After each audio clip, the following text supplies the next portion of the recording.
Welcome to this week's edition of the UGA Sports.com Postgame Overreaction Show. I'm your host, Paul Meharry, joined by Jason Butt of UGA Sports.com.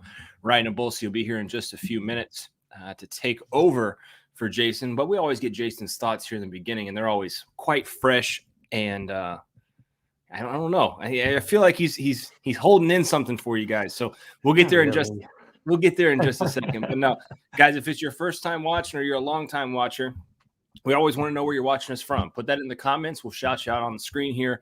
And then if you have any questions, Jason, you know the drill. They can put those in the comments section. We'll answer those as much as we can. And also, if you're feeling froggy, might as well jump into the backstage here. The link's in the description. And come tell us your thoughts on this game. Georgia 37, Vanderbilt 20. Man, kind of a blah game in my opinion, Jason. But as we do with everybody that comes onto the show, let me get your initial thoughts, my friend. Yeah, windy conditions, just kind of dreary noon kickoff. Here's the thing with this team. We're it's now been 7 games. We have a pretty good read on them. The schedule is soft. And these soft teams, they just don't get up for.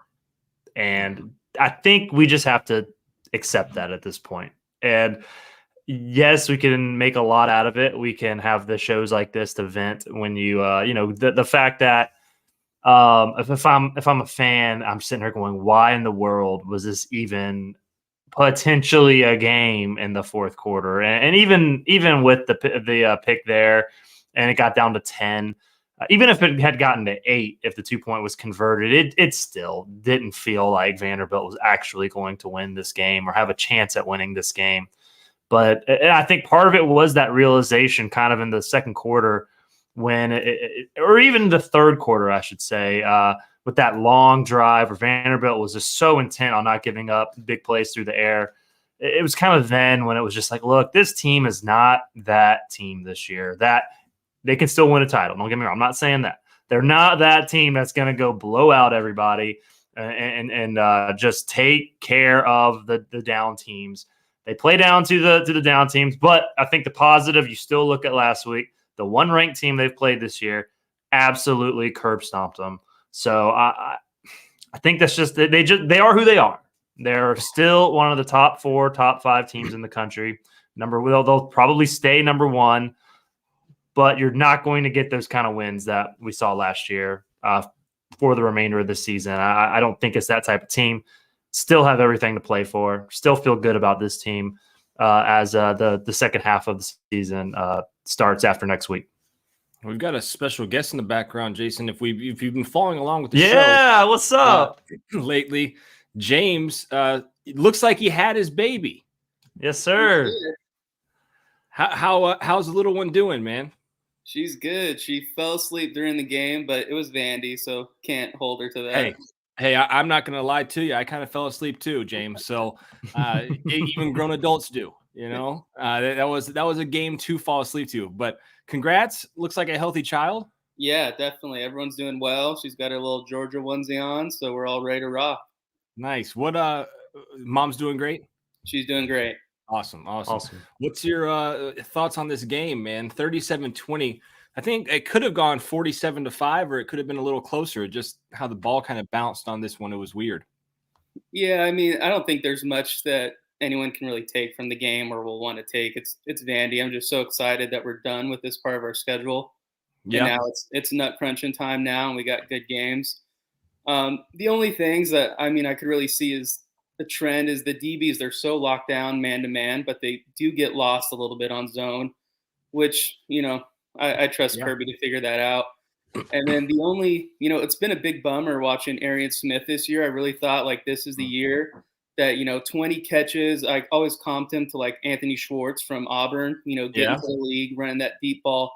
But the drop issues, and I'm a huge fan, so it sucks to see him kind of go from that 4th to 6th round pick to maybe not getting drafted. And, we have these long 16, 17 play drives, and Kirby's saying we need explosives, and he's that guy. So I just hope he gets it figured out, because I think that's the one spot that we all kind of expected was going to be big, him stepping up, being healthy, and we just haven't seen it.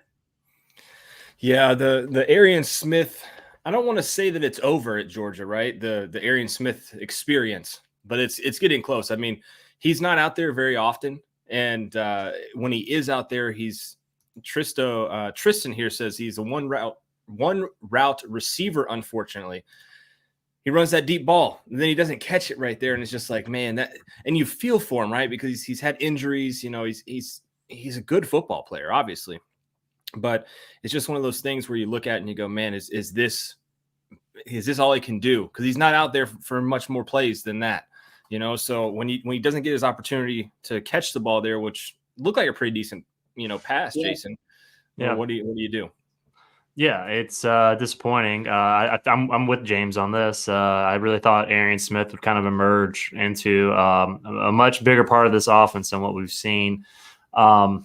Just hasn't connected, and because the vision I have of him is that Ohio State game, much like everybody does, where it's like, oh my gosh, if this guy can do this time and again, especially against big opponents, or even in a game like this where you're just one or two plays away from that nail in the coffin, where you can really just relax, and that really hasn't been there. And he's the guy to do it, and yeah, it is disappointing, and so.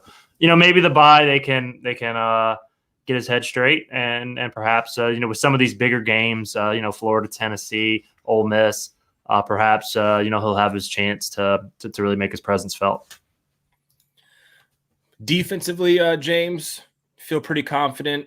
This was just kind of maybe one of those games where Dogs didn't want to show up. 219 yards was what they gave up, only 18 rushing yards. You go look at the stats, looks pretty good. That first play, obviously, is going to be one we talk about not first play, but first touchdown pass is when Kirby and those guys will get figured out, right? But besides that, there weren't many huge explosive plays. So feel all right about the defense? Yeah, I mean, man-to-man, our DBs are best in the nation, I think. I think we really match up well looking forward with the style of offense Bama's going to run. Same thing with in Tennessee, they're going to run the ball. I think that's really going to be our toughest game moving forward, because they're not the Tennessee that we know where you run out, 4 receivers all 3 feet away from each other to the sideline. They're going to run the ball, but I think the run defense has looked a lot better. So, if they can figure out the zone defense, you see Dumas Johnson get kind of lost on running backs every once in a while, and handing guys off on the zone. But when it comes down to man-on-man, the defense has the guys. There's not a real elite offense in the country that I think is going to torch them like, that Alabama team in the SEC championship. Yeah, I think you're right on that too. I don't think there's an offense that's good for Georgia, right? Because Georgia's defense took a step down, but I don't think there's an offense that is LSU-like or something like that with Joe Burrow out there. They're not hiding in the wings somewhere. So got a couple more callers, James. Let me get to them, and great to see that little baby, man. I'm so glad you brought her on for us. Thanks, guys. Appreciate it. Congratulations. Yeah, congrats. Oh man, that's awesome. We've been talking about the baby for a couple weeks, and he brings the baby on. That's super cool. We didn't even ask him the name. We'll get the name next week. He said it last week, and now I'm blanking. I think they already had picked out. They'd already picked out a name. Hey, James. James left. Okay, maybe he can tell us in the. We'll find out next week. We got to have like little. What do they call them in soap operas? Cliffhangers. Some cliffhangers. wait till. But this is 2 weeks, right? Oh yeah, we got 2 weeks. We got to wait 2 weeks for that. So we'll find out. Let's see here. Brett Weimer says Georgia something. Actually, I think that might be right. I think they might. Her name might be Georgia. I think he did say that. Oh, we'll find out. Gosh, my memory ain't what it used to be. Andy, what's up, man? Not a whole lot. What's going on? Well, what 37-20. What happened? What is the saying? Good teams win. Great teams cover. Yeah. I don't know. It's they don't seem like, I don't know. And maybe it's just they do play down, but I don't know. Playing we've killed Vanderbilt for the past couple of years, and then Vanderbilt's been terrible this year. And then now they were able to kind of move the ball on Georgia. I know they had that one big play, but I mean, they were making some plays, and that's the defense is what I'm worried about because they were making plays. I mean, they can't run on us, but they are going through the air, and our DBs get lost. They get, they just can't seem to like stay with guys. They lose the ball a lot. So I don't know. I'm concerned about the defense. I'm not really concerned about the offense, but the defense to me is not great right now. What about you don't want to be concerned too much about the offense, but we've got a lot of questions so far, and this will continue to happen throughout the show. The injured guys, from what we've heard, Brock's getting the MRI tomorrow. Something bottom of his foot is what we've heard. So we'll see.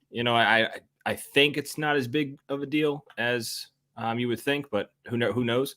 Yeah, it's usually I mean, if you get an MRI, that's pretty standard on an injury like this, just to make sure nothing's torn. But probably a sprain. And then also the other guys, who was it? Truss? Was Truss? Yeah, Truss went out. Yeah. Monroe Freeland played. Gosh, he played half the game at least, right? I mean, So we'll find out about those guys again with a Kirby Smart coached team and him being the speaker of these injuries for you guys. We're not going to hear much. Okay, so give us a couple of days. We'll get behind the scenes and we'll figure it out for you, and we'll let you know over at UGAsports.com what we know. But if you're waiting on Kirby Smart to tell you, you'll be waiting a long time. So he could have went back in if we needed him to. Yeah, he could have gone back in if we needed him to, even though he was on the sidelines with no uniform on. We could have used him.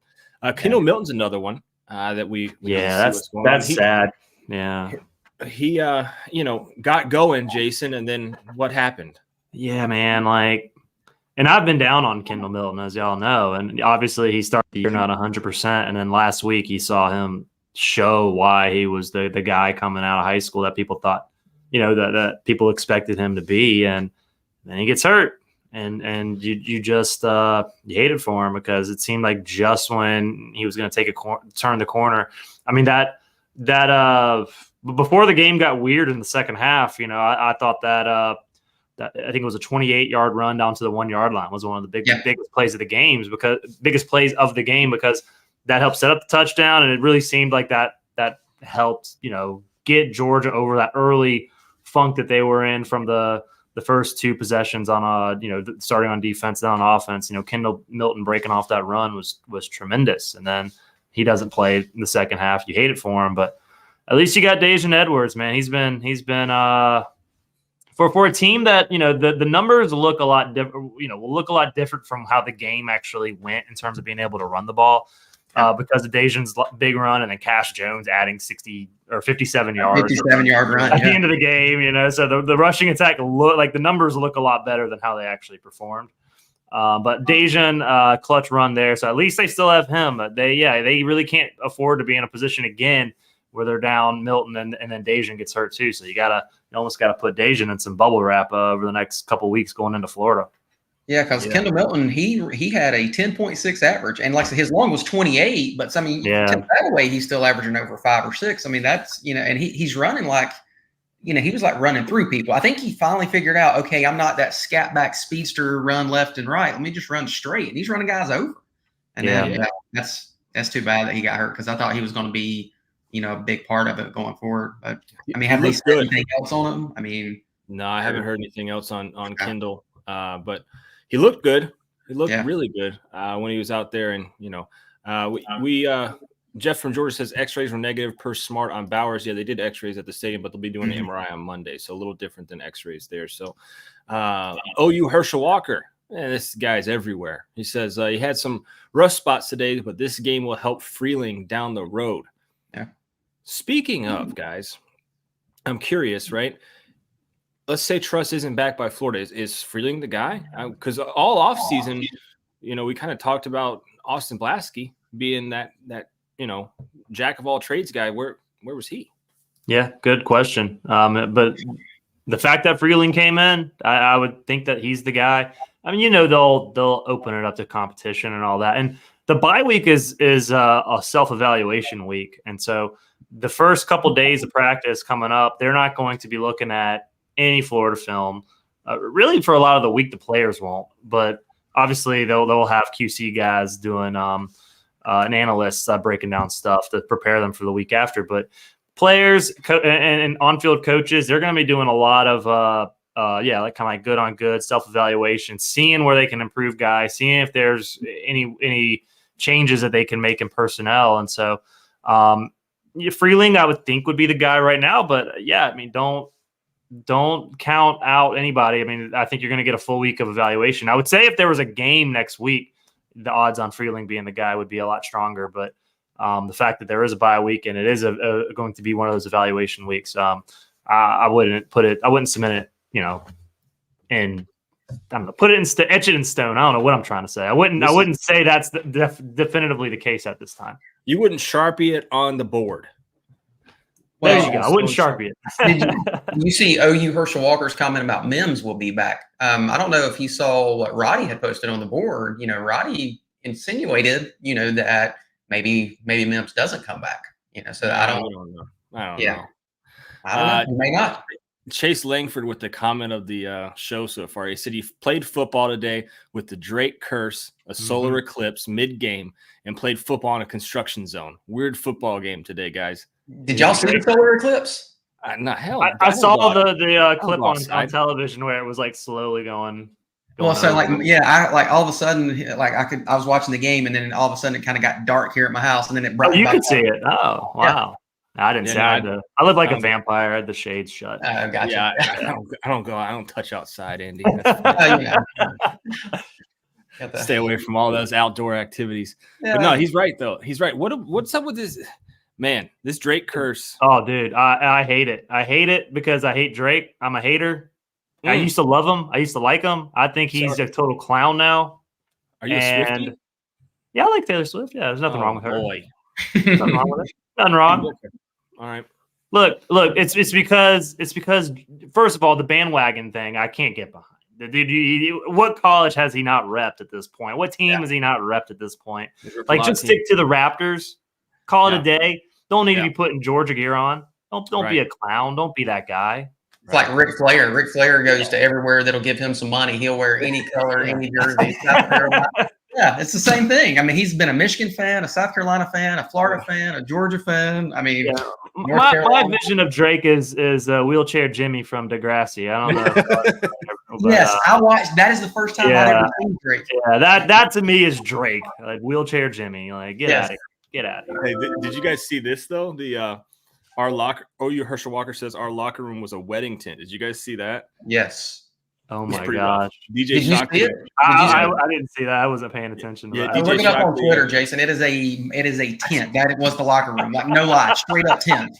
So, it's like high school. It looked so weird. It really did look like a high school stadium out there. Yeah. And then we saw it. What was it? Week 1, right? Vandy was playing. What wasn't the Hawaii game at Vandy? I think it was. Yeah. That scoreboard was just swaying, brother. That thing was just moving around. Yeah. Like it was just waving like it won a pageant. And then they said the guys were working double time today to make sure that wasn't swaying due to the wind. I don't know, man. Weird things going on at Vanderbilt. Hey, congrats to them, though. They put up 20 points against Georgia. Yeah. They couldn't run the ball for anything, but they also kind of went away from that. Also, the amount of plays they ran. Like, they didn't run hardly any plays. Well, yeah, you look at it. You had a breakdown on the first drive where Tyke Smith's supposed to take the inside guy, and I mean that's just like standard football where he's supposed to take the inside guy. Lassiter looked super confused, and dude, Lassiter was like basically he was like, huh? And so you had that play right, and then Carson Beck, the tip ball. I guess he got tipped. It just gift wrapped him up. Touchdown. I think that was getting picked either way, though. I don't think that. Yeah, it was. I don't know. Maybe there's a little more zip on it if there isn't a finger on it, but maybe I think that was. Yeah. How about the tackle by Carson Beck? I wonder what Kirby said about that. I hope Taylor's knee isn't. I hope he's all right too. But I was sitting there like, oh my god, this guy just had the game of his life against Georgia. Helps his NFL draft stock. Yeah. And then, Carson Beck ruins it with tears his knee to a quarterback. I know that was that'd be like a kicker tackling you and tearing your knee up. Yeah. No, that was Yeah, I was Georgia worried had about Beck at first. I thought Beck was going to be the one that got hurt because he just that was a tackle of a pissed off quarterback. He was pissed at himself for throwing that ball, or for whatever the case may be. I would need to go look again and see. You're probably right. I mean, he was camping out there looking to make a play on it. I think if it wouldn't have been tipped, I think it would have easily been a pick six because I think it would have been a lot quicker. So I think the tip. Oh yeah, that's a good point. But of course, they scored the next play though, so it didn't matter. But total plays for Georgia 78. You guys have any guess on? You're cheating right now, Andy. Okay, you can't guess. Go ahead. I saw wandering eyes. How many plays did Vandy run? I bet you they ran like 42. 44. Wow. Okay. Yeah. 44 plays to Georgia's 78. Damn. Yeah. So yeah, you So I mean, you look at 20 points and given the fact that the big play touchdown was just such a kind of a fluke, just a dumb play. Like it shouldn't have happened. And then a pick, almost pick six. It's it could have been a much sharper, cleaner cover for Georgia. Oh, I bet on Georgia, of course, but it's one of those things where it was a weird game. That's one reason why I opened up. I said I'm not too concerned. They're just that kind of team. They're not going to get up and do the things in these types of games. They also can't rely on. I think in these games they're relying on just their natural ability at times, and they don't have that first round D line, first round O line to really do what they did last year, where they could just impose their will, early on and coast through games. And we'll see. Like you said, schedule gets tougher. I think they'll be up for a lot more of these games. They'll be up for Florida. They'll be up for Ole Miss. They'll be up for Tennessee. I think we'll see some crisper performances in the second half of the year. Here's the question for you guys, though. I see you, Jeremy. We'll get to you in just a second, brother. Just keep doing your chores. We'll get to you in a minute. Jeremy's awesome, dude. He comes into the back room and kind of walks around, and then he lets us know when he's good to go. Has any team looked like they haven't had trouble or getting up for big opponents or anything like that? That's Michigan. But they haven't had a big opponent, and Michigan and Georgia's schedules. I think it's funny when Georgia fans are like, "Well, Michigan hasn't played anybody." It's like, "Well, Georgia's played Kentucky." Yeah. I mean, that's it. So like both teams kind of mirror each other. It's just Michigan's doing what Georgia did last year. I still think the style of play for Michigan is terrible for Georgia's scheme, and I also think that I would be interested though for those two teams to play in a national title as opposed to a playoff game. I think if you give Kirby and this coaching staff a month to prepare, Michigan's no match for Georgia. You give them only a week to prepare, I think it could potentially be a closer game. But I still think the style of play is just so much in Georgia's favor in terms of what Michigan wants to do offensively. Michigan, check this out. They played East Carolina for the first game of the year. Do you remember what that score was? No. Yeah, it was like 30-3. It wasn't a big win. Yeah. UNLV 35-7, Bowling Green 31-6, Rutgers 31-7. They killed Nebraska 45-7, and then they killed Minnesota 52-10, and then Indiana today 52-7. So I mean they've blown out their last few teams, but I mean I don't know, man. 30-3, like I would say 15 years ago, 30-3 was considered a thrashing. I guess today's day and age, it's not. It doesn't. And you also got to remember the first 3 games they didn't have Harbaugh coaching too. So that's true. They didn't. So, but I don't know. I mean, maybe I don't know. Maybe I'm reading more into their recent scores, but I mean, they have Michigan State next week. But Michigan State's terrible. They got blown out. Or no, they came close today, right? No, Rutgers won. Yeah, Rutgers came back and won. Or something. Yeah. Joe Huff says that stadium was shit. Ashamed to have actually played there. That's such an embarrassment. I guess they're trying to make improvements there. They're trying their hardest. They're trying their little hearts out. Chris Brown says kudos to the D stopping number 14 all day. That was that Will Shepherd kid, right? Yeah, that catch he made near the goal line was fantastic. That kid's good. Yeah, he's really they have some decent. Yeah. Guess what? Vanderbilt always has like 1 or 2 guys, man. And they had that Taylor kid on the defensive side of the ball, and they had a couple wide receivers sprinkled in. If they still had Ray Davis, who knows, right? But he didn't do much against Georgia last week with a much better offensive line. Right. But Vandy's always got 1 or 2 2 or 3 guys that, could probably transfer to Georgia and play, but the rest of the team is just not there, unfortunately. I wonder how many of their guys will portal out next year, because, I mean, I wouldn't It happens every year. It Yeah. happens every year. I mean, they're kind of like the AAA team that's feeding the big leagues. I mean, they're just go get a little experience and then go up to the show. So, yeah, I don't know. Right. Amari says, it took me an hour to get to my seat. Damn. That sucks. Hey, well, I'm going to bring Jeremy on, Andy. Come back a little later, brother. All right. See y'all. See you, man. Take care. Jeremy, what's up, man? Yeah, I'm going to try to make it quick. I think I'm on borrowed time before this one is ready to eat. Got to be player of the game, man. My player of the game, Cedric Van Pran, dude. He gets that ball. If he doesn't get that ball, I think this is a much interesting ball game. If Vandy recovers that football right there. Wasn't it his fault, though, Jeremy? I think so. But I'll still give it to him for he corrected his own error. So fair enough. I mean, it still ran like he was a little running back. So he had the spin and everything. That was my big thing. And then I guess if I'm gonna overreact to anything, I don't know what other options we got, but I think I'm almost done with Muse returning punts.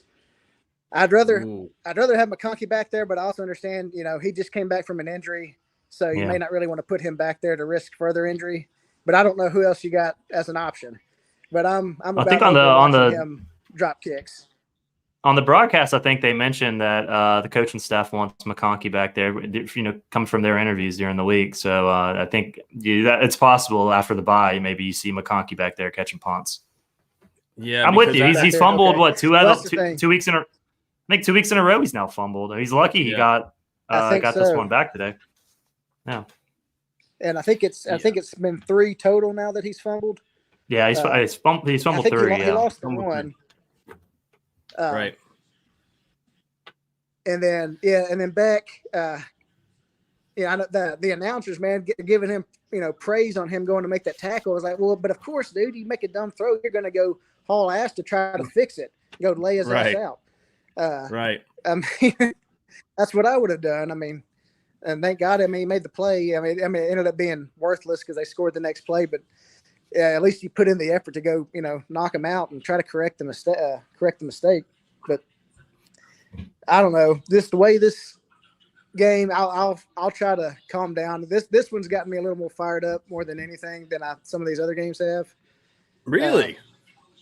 Yeah, I don't know. I felt. Maybe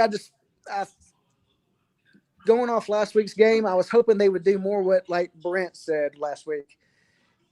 Last week is their formula for winning the rest of the year. You've got to have the fast start to give this defense to play its chance to play its best football, because that's where their strength is in the secondary. You've got to build a lead and let the other team play to the secondary, the strength.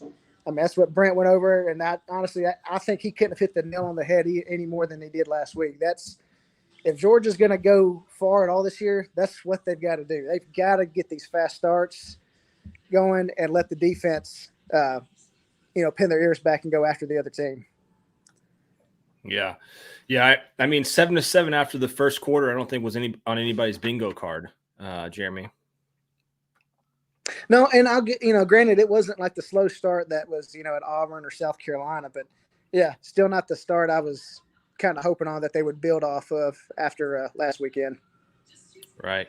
Well, I know you're on borrowed time, my man, so I'll let you get up out of here. Yeah. All right, guys. We appreciate you, brother. We'll see you next week. Man. All right. Take care. Jeremy's always got some valid points, man. Yeah. Some good, quick hitters. Muse. He's kind of right. I mean, the thing is, Muse is very, very electric with the ball in his hands when he's got space. You got to catch it first. And if you can't catch it, that's going to be a problem. I mean, you can't. That is something that you. I was trying to delete that comment. This lady apparently she said she has some diseases there, and the doctor took care of her. I don't know, man. That just distracted the hell out of me. I'm sorry, I was trying to get rid of it. I didn't mean to pop it up. But I mean, Mekhi Muse, I think look, he's done really well. I think that if you can get the ball in his hands and he can make plays in space. Today wasn't that day.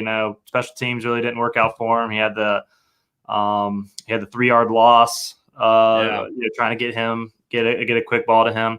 The one thing I wanted to say to Jeremy's points though was, Vanderbilt was very intent on, and I wonder if teams are going to show this look a little more, but they're playing back. They're trying to take away big plays, and I think that's the way you're going to see teams playing Georgia moving forward. To sit back, make them do the 17 play, whatever. How many ever plays it was in the third quarter there where they had to settle for the field goal. That's kind of the recipe. Make Georgia earn the points. Don't let them get the quick shots. The Kentucky game he's right. That's the formula, man. If you can hit big plays and continue and move the ball, get shots. Kirby said it at the end of the game. I think it was going into the fourth quarter. You got to get shots. You got to really test defenses, especially with the way this offense is built, and they're not able to do that, or weren't able to do that in the second half today. And kudos to Vanderbilt's defense for that, I would say, because, here's ultimately, go ahead. Go ahead. I would say ultimately you would, if Georgia was able to recreate the Kentucky success last week, and just go bombs away, then we wouldn't be having this kind of conversation. And ultimately, I think it comes back to the run game. There's no threat right now, and teams don't have to really hone in on defending the run like they have in years past. And so that'll be a needed adjustment for Georgia in the next, during this bye week. Here's a couple things for you, Jason. Might be a cause of concern, especially against Vandy. 3 longest drives today, 12 plays, 16 plays, 19 plays. All 3 of those ended up in field goals, not touchdowns. So you had these quick normal drives, 8 plays, 71 yards, touchdown, 7 plays, 77 yards, touchdown, 4 for 55, touchdown, 5 for 75, touchdown. And then your 3 longest drives, your 3, big heavy hitters, which one was a 7-minute 47-second drive. One was an 8-minute 30-second drive. And one was a 5:45. All ended in field goals. I think that's a little bit of cause for concern there.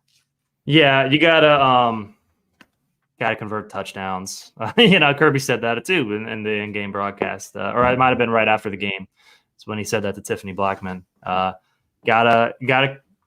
Can't settle for field goals. The positive out of that is Peyton Woodring hasn't missed since I'll knock on some wood right here. Hasn't missed since the South Carolina game, which I think after the South Carolina game, myself included, was wondering if they needed to go to Jared Zirkle. So that's a bit of an improvement there, that the kicker's becoming a little more reliable. But ultimately, to put Vanderbilt away today, or they would have put Vanderbilt away today if they would have been able to capitalize and get some touchdowns in those situations as opposed to field goals. Jeremy Neighbor says, hit the like button. Y'all love this show and talking to the guys. I'll catch the podcast. Yeah, hit that like button, guys. We just hit 40,000 subscribers on YouTube. That was huge. We thought we were going to do that at the end of the season. We did that midway through. So now it's just a push to 50K. Jason, there's no stopping. There's no quitting us over here at UGA Absolutely. Sports. And there's no quitting this guy who just joined into the back room. God bless us. It's the man. It's not the man you're thinking, Jason. He's a much nicer man than that. Hopefully that man joins us as well. But this is Eddie from the A. We're not talking Atlanta. We're talking Ackworth. Eddie, where are you at, bud? Hey guys, can y'all hear me okay? I'm on my cell phone. Sorry. Yeah, we can hear you all right. You don't look the best, but it's okay. Where you at? What do you mean I don't look the best? What the hell does that mean? Not like personally, like your camera's kind of, yeah. Not Eddie. You always look great, Eddie. All right, look, I'm actually in Easton. I can't hear Eddie. You can hear Eddie? Yeah, I can hear Eddie. You can't hear Eddie? No. You can't hear me, Jason? Hold on 1 second, actually.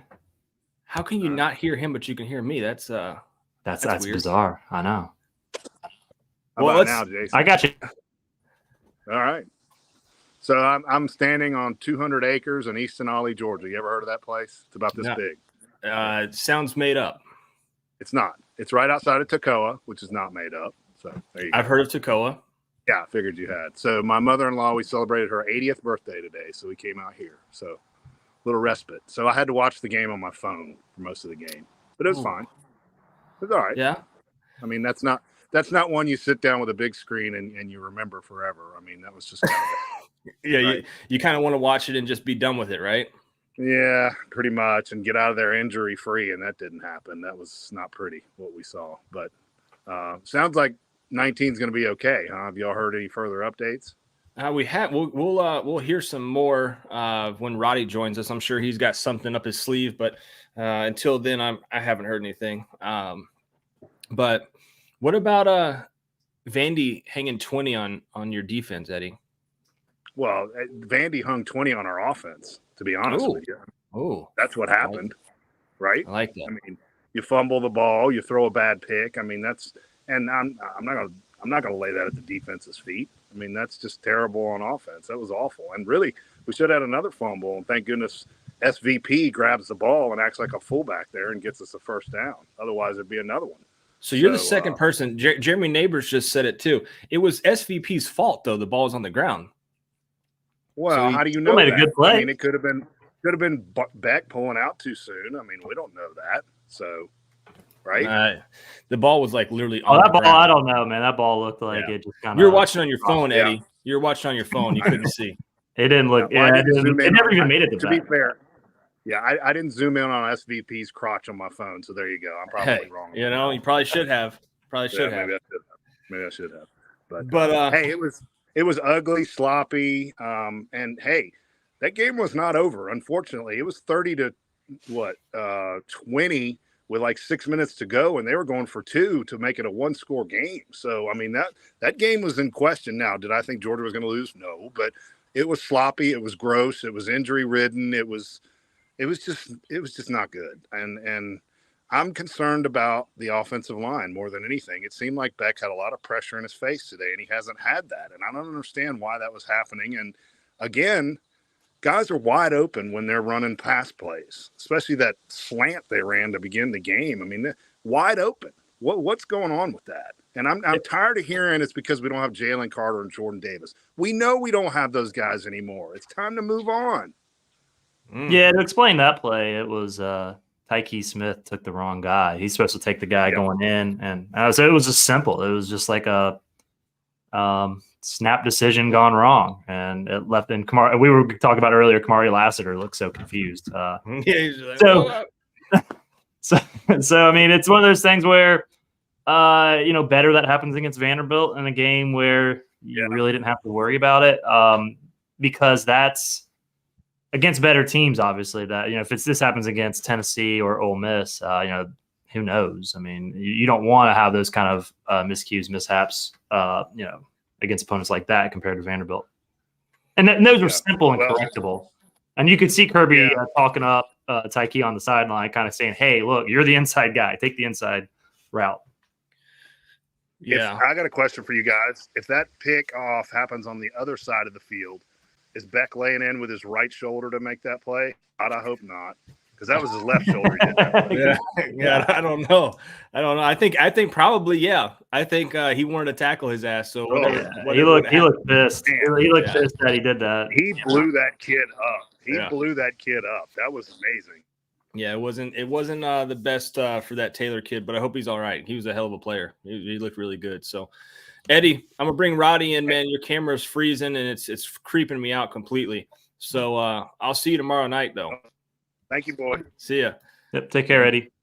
That freaked me out. His camera just paused on him. Yeah, I was about to. I looked. I was like, "Why is my computer acting up?" And like, of course, I didn't have it plugged in. So, welcome to 2023, me. Roddy, I'm just going to pause randomly throughout the show just to screw with you.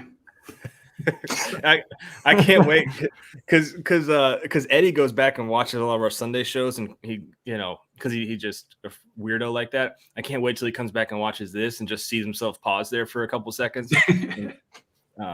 But Roddy, 37-20. I wasn't able to catch you and Coach and Dane doing y'all's thing. It's kind of on baby duty / other stuff. You got one job, man. I know. So I didn't get to catch if Coach was upset or he just kind of said, "Hey, this is an 11 a.m. game in Tennessee, and we got in, got out." What's the storyline at the Donnan house? Well, at one point he said, I have to stand up or I'm gonna throw up. Okay. But again, that wasn't because of the quality of the game or the quality of the play. It was because of Brock Bowers getting hurt. And I don't want to say I called that crap, but when I was writing my column Friday, I'm like, this is the perfect game where Georgia loses a starter. You know, Carson Beck breaks his hand on someone's face mask. Someone dives into Brock Bowers' knee. You know, Cedric Van Pran, you know, he got hurt once and kind of came back in. I'm like, in other words, things were going too well for Georgia, getting too many guys healthy. And I'm like, the football gods are not that kind. They give and they take. Not. So they've been giving. Here comes the taketh away. And I'm like, I didn't want to speak it into existence. You know, I'm like, if I say something, I mean, I know it's coming, but I'm not going to say it because then you'll get blamed for it. But that just threw Coach off. And you think about it, you lost. This is your second right tackle that you've lost. And then you lose your best running back. But prior to that MCL re-aggravation for Kendall Milton, he was running like a man possessed. I mean, I put in my column, Georgia can run on these guys. And they can run, and then they'll set a play-action pass against that awful secondary. This should be a walk in the park. And again, if it should be, that is never what is. So my initial reaction was this should be or could be 70-0. But it's an SEC game on the road. Georgia does not look good away from home.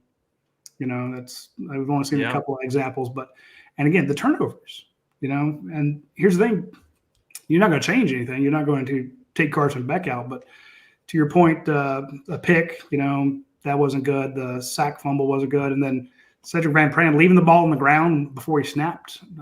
That was just wild. Yeah. And Georgia has yet to recover a fumble. You know, no fumble recoveries. Smith is out there, but yeah, no fumble recoveries, 9 interceptions on the year, though, but no fumble recoveries. And then also Mekhi Music kick return, starting to get a little scary back there, Rody. I just said something nice about him, so blame that on me too. My point is, it could have been – Georgia could have easily covered if you don't have the turnovers because that keeps them around. And you had a pick six that you dropped. Yeah, Dumas Johnson, right? Dumas Johnson hits him. I mean, that should be going the other way. So – this game should have been, 54-7. Now that first drive, your defense got torched, and this defense is not as good as they were. Your middle linebackers don't cover like you want them to or need them to. The secondary is good, but they can just hammer you underneath, and all it takes is for one of those to break free. And you saw a little bit more pressure on the quarterback, but it's going to be different when you're facing Jackson Dart. I'm sorry. If you wind up facing Milroe of Alabama, that's going to be a problem. Overall, your team is not as good as they were last year, but they're good enough to win the title. What 100%. You can't do is have stupid penalties that stop 2 of your drives. You still got field goals, but not touchdowns. You extended other drives for them. You can't have turnovers, and you can't have issues on special teams. I thought special teams was fine except for that one drop, and he got back on it. But you're strong in special teams. You're strongish in your secondary. You're not getting a lot of pressure on the quarterback. But you've taken some bad angles, you missed some assignments.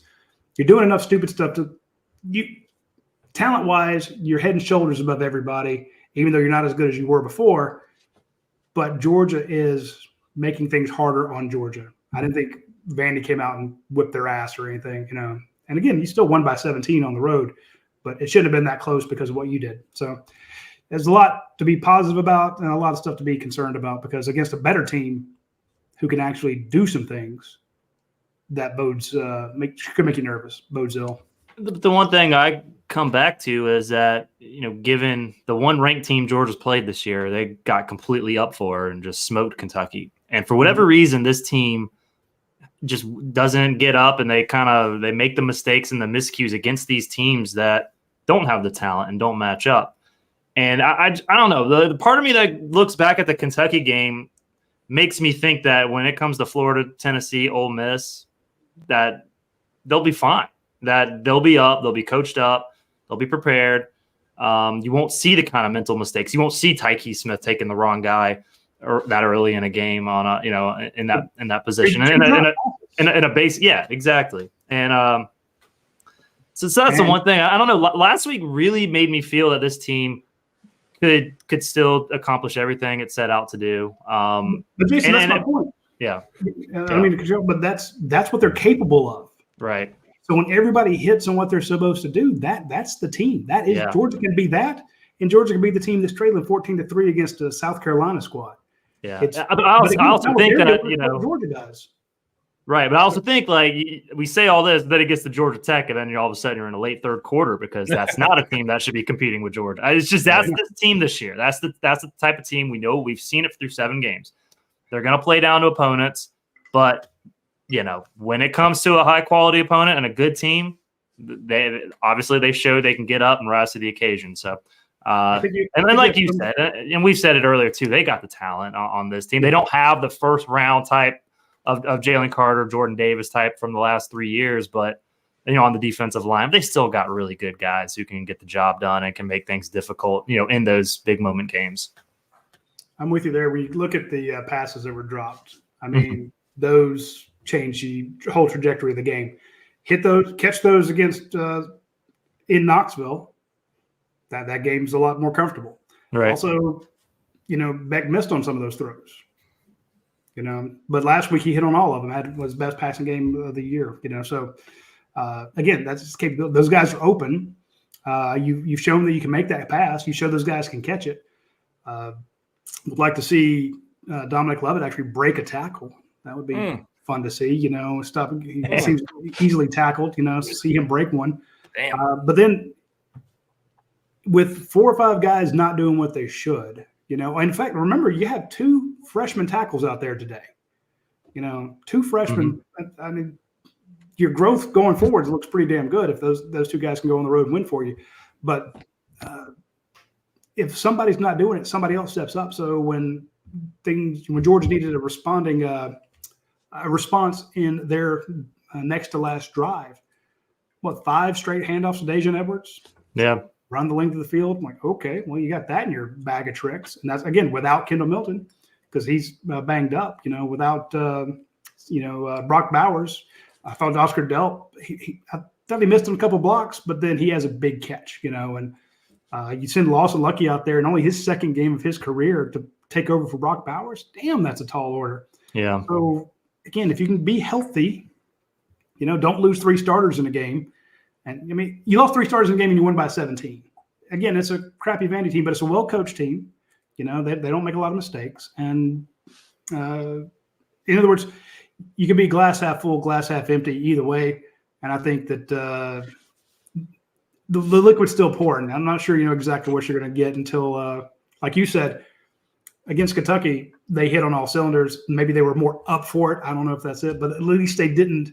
They hit the plays they were supposed to. Whereas some of these other teams, they've had stupid plays and stupid turnovers. Yeah. And, I think the bye comes at a great time because, we were talking about it earlier. It's the self-evaluation week, and they can really dig in into figuring out why some of these things have happened. And also to get Brock Bowers. I mean, if Brock Bowers is going to get hurt, at least have a week to where he doesn't have to play a game. And if he has to miss Florida, he misses Florida, but then it can get back sooner rather than later. But hopefully for everybody's sake, Brock Bowers is able to go, in 2 weeks against the Gators down in Jacksonville. What did Kirby Smart say? I think he said low. He said ankle sprain, not high, right? Yeah, and the chat said. I don't know. They don't know that. The chat said something about the X-rays were negative. That's what Kirby said, I think, in the post game. All right, Kirby Smart says an ankle sprain, X-rays were negative, but we'll have more. So what we reported on the Georgia Watch Along show was we heard it was a high ankle sprain, and that he would have an MRI tomorrow. So, and that will let us know what it is. But here's again, we're getting this information in the middle of the game. There's, it's friend of a friend who talked to somebody, in Vandy, in Nashville. Our sources are usually really good, but it's tough to know right after something happens. I mean, you got swelling that makes things hard to tell. So, and then, Brock's like, "Oh, I'm fine, coach." Brock would say that if his leg fell off, but right. He tried. He saw him. He's like limping, trying to hobble back onto the field. He tried to stay in the. I'm sitting there yelling at my TV, like, "Get down, dude! You're not. You're not playing the next play, man." He tried to go back in. He tried to go back in. Pull at Auburn, hit the ground, man. Right. Yeah. Oh wait, Right. who is it that saw the signal from the sideline and just fell like he'd been shot by a Auburn, wasn't it? sniper? Was It was Auburn. Was it? Yeah. Yeah, it was Auburn. Yeah, he looked over and just fell down. Yeah. Yeah. But Jason, I appreciate you for your 50 minutes of service to the Postgame Yes, Overreaction sir. show. I'll let you get back to what you got to do for the UGAsports.com. And we'll see you 2 weeks from now, my friend. Yes, sir. After I like the big that. Jacksonville game. So we'll see you. Yeah, man. All right. Y'all take care. Have a good one. See you, brother. Oh, man. We got Dane Young in the back room here. Let's bring on old DY. What's up, Guys, Dane? how are y'all? Doing all right, man. How are you? I'm well. That was an interesting game to do a watch-along show. I think y'all touched on a lot of it, but it seemed, I don't. There's so much that I think we still don't know about Georgia, and at this point of the season, getting to the bye week, I think there's almost more variables and unknowns than there are knowns. Like Georgia's capable of playing with the best. You also know Georgia's capable of getting beat by not the best. So where does that leave you? And I guess we'll find out. Yeah, that's kind of what makes this season, I don't know, a little bit more interesting than years past because you don't know what Georgia team is coming out to play. So you really have to follow along and watch the whole game. Whereas years past, Vandy, I mean, you could turn this thing off at halftime and not miss much, right? Yeah. This year, obviously, Carson Beck throws a pick and has to stop at the goal line. You have big injuries happen. I talked about this with Jason, though. Vanderbilt only ran 44 plays. Georgia ran 78. So Georgia had, time possession like crazy on them. But that's the lowest in the Kirby Smart era, by the way. Lowest against the lowest number of plays by an opponent. Yeah. But Georgia had 3 drives, right, that went above 10 plays, a 12 player, a 16, and a 19. All 3 of those resulted in field goals, not touchdowns. All the drives under 10 plays resulted in touchdowns or fumble or interception.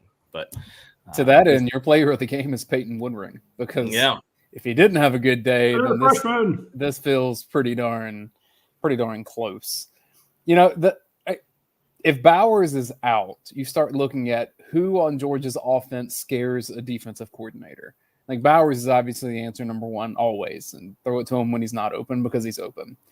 To me, number 2 is probably McConkey, but he's still coming back from injury, hasn't had a lot of reps this year. Totally get that. Beyond that, I kind of shrug my shoulders a little bit because there's been kind of flashes. Like you see it sometimes from Marcus Rosemy-Jack Saint. You see it sometimes from Ra Thomas. You see it sometimes from Dom Lovett, but there's not a consistency there. And maybe it's just we haven't seen a whole lot of football, so maybe one of those guys kind of emerges. It seemed like out of Kentucky that Ra Thomas was becoming that for Georgia. Didn't see as much of that in this game. And listening to Kirby Smart's postgame with DJ Shockley on the radio network as I was driving back over here from the Watch Along show, Kirby admitted that Carson Beck had a pretty sloppy day today in multiple ways. Throwing passes a little bit low, maybe scrambling when he should have been a bit more patient, a little bit of inaccuracy. The stats don't really bear that out other than the interception. And that's kind of been the case with him all year. I do think, though, Paul, that teams that are capable of pressuring quarterbacks, you got to pressure Georgia more to see if you can get some more of that sloppy play from Carson Beck. I don't think Georgia's played a whole lot of teams that can do that yet, and Georgia's kind of thrived off of that. I'm curious to see what happens when that's the case. Maybe Florida can do it a little bit, but I don't know. From what I've seen from Florida, Georgia should be able to beat the Gators significantly in Jacksonville, too. Chris Taylor says, as an aside, how is the ASW vodka? I see both of you have, just massive amounts of it. Dude, they gave us a handle, baby. Yeah, just pouring in out there in Athens and Oconee County. How is that stuff, guys? Do you know about the Hunker vodka? Oh, yeah, I know about the Hunker vodka. Some people might not know about the Hunker vodka, but I know about the Hunker vodka. Well, it's ASW's newest entity here. And every time this is purchased, it benefits Classic City Collective. So that means that this needs to be at your tailgate if you're supporting Georgia football. Because if you have some other vodka, then you're supporting someone else. Yeah, if you're drinking the Tito's, then you were supporting the University of Texas. So here's the thing. Tito's gives a lot of money to the University of Texas. So, which is, more power to you. But if you're drinking, and Tito, I like Tito's. Tito's is good stuff. This is better. And honestly, first time I got it, I opened it up, took a little shot right off the top. I'm like, smooth. It's really delicious. So I'm waiting for after the show, make a very big screwdriver with a little peach schnapps in there. It's going to be phenomenal. My point is they don't give money to UGA players. They're not going to do that as a liquor company. But they do some of the proceeds of that go to the Classic City Collective. That is Georgia's official NIL arm, name, image, likeness. So when you were fighting for these players, like Aiden Breland, just during the game, committed to Oregon. Oregon's got money from Nike. They've got great deals out there. You lost KJ Bolden, FSU. Georgia's not putting a ton of money into the recruiting NIL. I mean, there's a lot, but there's other schools that are going all in. So you can do your part to help Georgia by just switching out the vodka that you drink at your tailgate or at your watch-along show or wherever you're at. Get vodka made by Georgia Georgia alumnus. There are 5 of the 6 founders of ASW Distillery. They are Georgia alums. So try it out. I'm sure you'll like it. It's called Hunker. I mean, it's pretty easy to remember. And look for the red label in your local store. Try it out in anything, whatever you put vodka in. Again, I tried it straight. It was good. So, and again, it's don't support Texas by drinking vodka from somebody else. Support Georgia. That 6th founder gets grief from the other 5 founders that are all. I say it every time. Yeah, I say it every time. Yeah, it's just I feel bad for that 6th. Whoever he or she is, just needs to go to Georgia and get like a quick master's or something. A little year of technical college branch off or something. So, man, yeah, you're right. That's rough. All right, so Paul, who on Georgia's offense do you think is a go-to reliable, consistent weapon? Is Dejan Edwards that? In the running game, yeah, but in terms of passing, we talked about it last week. It was an anomaly for him getting 5 receptions, and it seemed like it was. He only had 1 for 7 today. But then again, you had Kendall Milton the whole game last time. Whereas I think that changes. You kind of have to limit Edwards and how many touches he gets when it's really just him in the backfield. You have to make sure that when he's touching the ball, he's running the ball and not trying to catch a pass. I was going to tweet out, and I'm kind of glad I didn't, because people would have said I would have jinxed it, about Brock Bowers and how much they were like really, truly targeting him heavy at the beginning of the game. And I was like, man, this is good to see. I mean, the running, the rushing plays, he had 4 receptions, even though it was for 22 yards, they were just consistently, the plays were going to him. And then he goes out and it's like, man, this is tough. So to your point, Dane, I think Lovett, Rose-McJack-Saint, McConkey, and Ra Thomas, it's going to be kind of a rotation. Feed the hot hand, who's ever doing the right thing in the game, if Brock's not able to go. But it's a huge loss. I mean, he's one of the top 3 players in college football right now. So you really want him to, be healthy and be able to come back, because if not, changes this team's dynamic pretty heavily, with Oscar Delp being your main tight end. I mean, it's a pretty somber tone when we talk about Bowers and this injury. We don't know the severity, whatever. I think it's important to point out we saw McConkey play more plays than he had played all year. We saw McConkey catch a ball across the middle, take some hits. Like, it seems like he's more back to being Lad McConkey. With back injuries, I'm always a little hesitant. Like, man, it's not going to take much for that to flare up or be an issue. But that's really encouraging, I think, because he's just Georgia's most explosive receiver consistently, and especially pound for pound size-wise, he's a hell of a blocker. He was out there just pushing dudes around today. And so I think McConkey, if Bowers is not out there, that becomes the heart and soul of the offense to me. And I don't want to get off into a tangent about the rotations, what we'll see going forward, but I like it's frustrating me. Coaches mentioned it on the show, and it's kind of a joke. Every time somebody starts getting lathered up at one position, they pull them out. They're doing rotations all the time. I get it, fresh feet, whatever. But it's like, oh, hey, there goes Kendall Milton for a 16-yard carry. Give it to him again. And nope, Cash Jones is in, or somebody else. I'm like, oh, I don't understand it. And I wish we could get – I hear the explanations, but I'm not convinced if that makes. So I should say, but they've done that forever, Roddy. They've done that since Kirby got here and Dell got here. I mean, I get it, you know, but at the same time, it's like what happened today? You gave it to Dejan Edwards 7 times in one drive, back to back to back, and he went 75 yards, something like that. Yeah, put it in the end zone because he's not tired. Even after the long run, he wasn't tired. He put it in the end zone. So, again, you got 11 different guys catching passes. Now, you targeted Dominic Lovett 10 times. He got 72 yards. What's the Nick Chubb line? If I'm tired, I'll go to the end zone because then I can go to the sideline. Yeah, exactly. But you threw it twice to Marcus Rosemary-Jackson. Yeah. Mekhi Muse got more targets than Marcus Rosemary-Jackson. The roundabout point that I wanted to make here was – it's strange to say that George is thin at running back and tight end, but George is thin at running back and tight end. That's not strange to say. I mean, that's the way it's been. You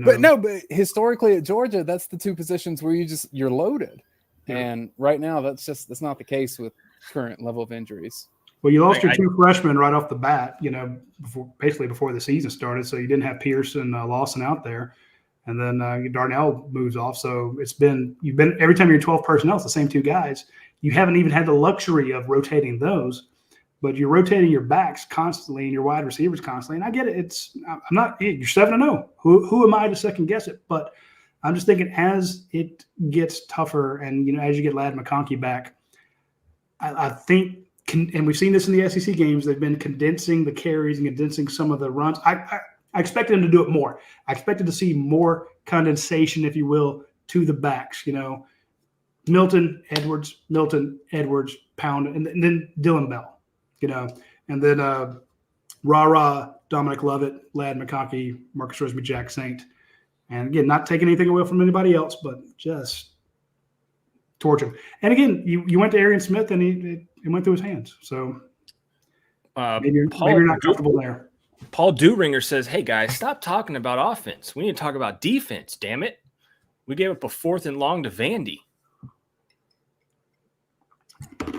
Yeah. right. You got torched on basically a little screen, and they took it to the house. And then when they saw you account for that, they burned you the other way.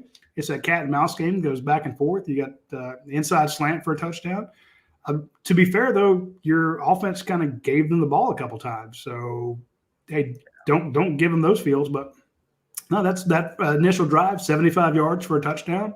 That's pretty good. Your defense did stop them from scoring a second time when you fumbled it. But, of course, guy missed a kick. You know, it's too short. But you got to give your defense credit there. But, yeah, I wrote about this in the 3-2-1. Missed assignments, you know, missed alignments. Missed tackles, just you're out of place a couple times, picked the wrong man.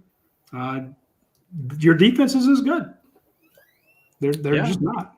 But also, you're also comparing them to 2 really supreme defenses that we probably will never see again. So it's a little bit unfair in a sense.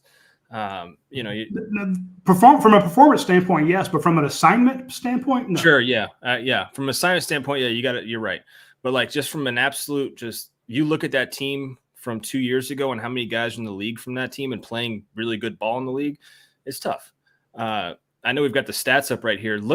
I was just about to say for Vanderbilt, that Jalen Mahoney kid, I thought I kept hearing his name, 16 tackles from a defensive back. Is probably a record for a Vandy DB, I would assume. 16 is crazy. So I thought I was hearing his name a lot because this kind of sounds like Meharry, you know. So every time they said it, I was like, "Whoa, cousin!" Always about you. It shows like, always about you. But it wasn't. It's Mahoney. So I'm excited to watch it back, though, because, Rody, you pointed out something during the watch-along show on one play, and it didn't end up being consequential. But do you remember the time that Dumas Johnson ended up flaring out to pretty much the sideline to cover a receiver? And you're like, oh, that could be a mismatch there of Dumas Johnson way out there on a receiver. Vandy didn't end up doing that, but I'm curious of what that's going to dictate for teams in the future saying, how do I get 10 out there and away from my quarterback? Well, he was trailing in one coverage. They did complete a pass on him earlier. So you're right.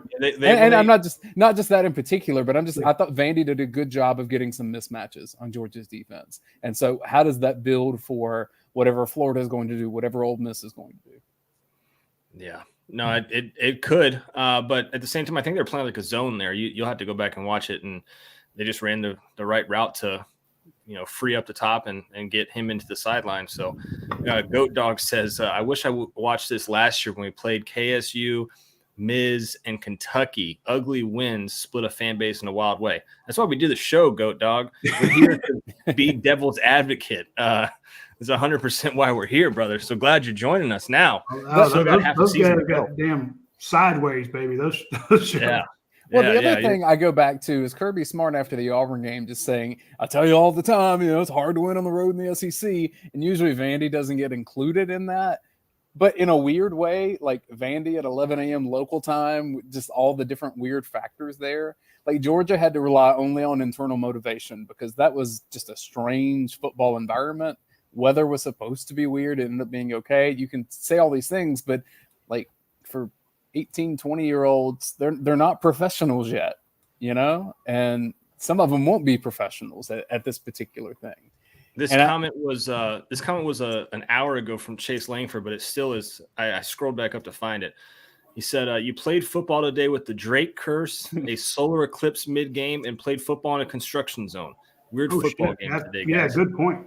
Yeah, so, you had a lot of things working against you in this game.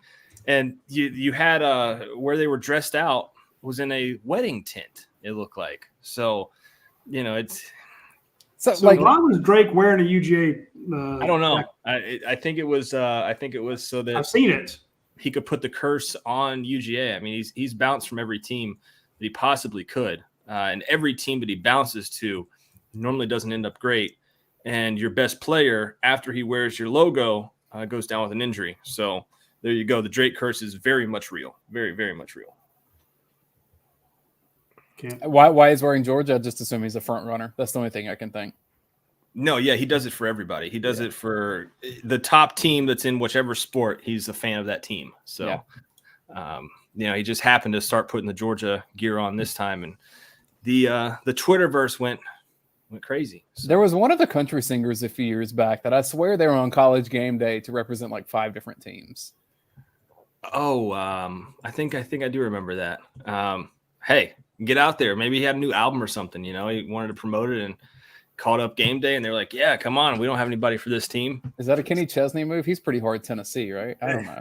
I don't know.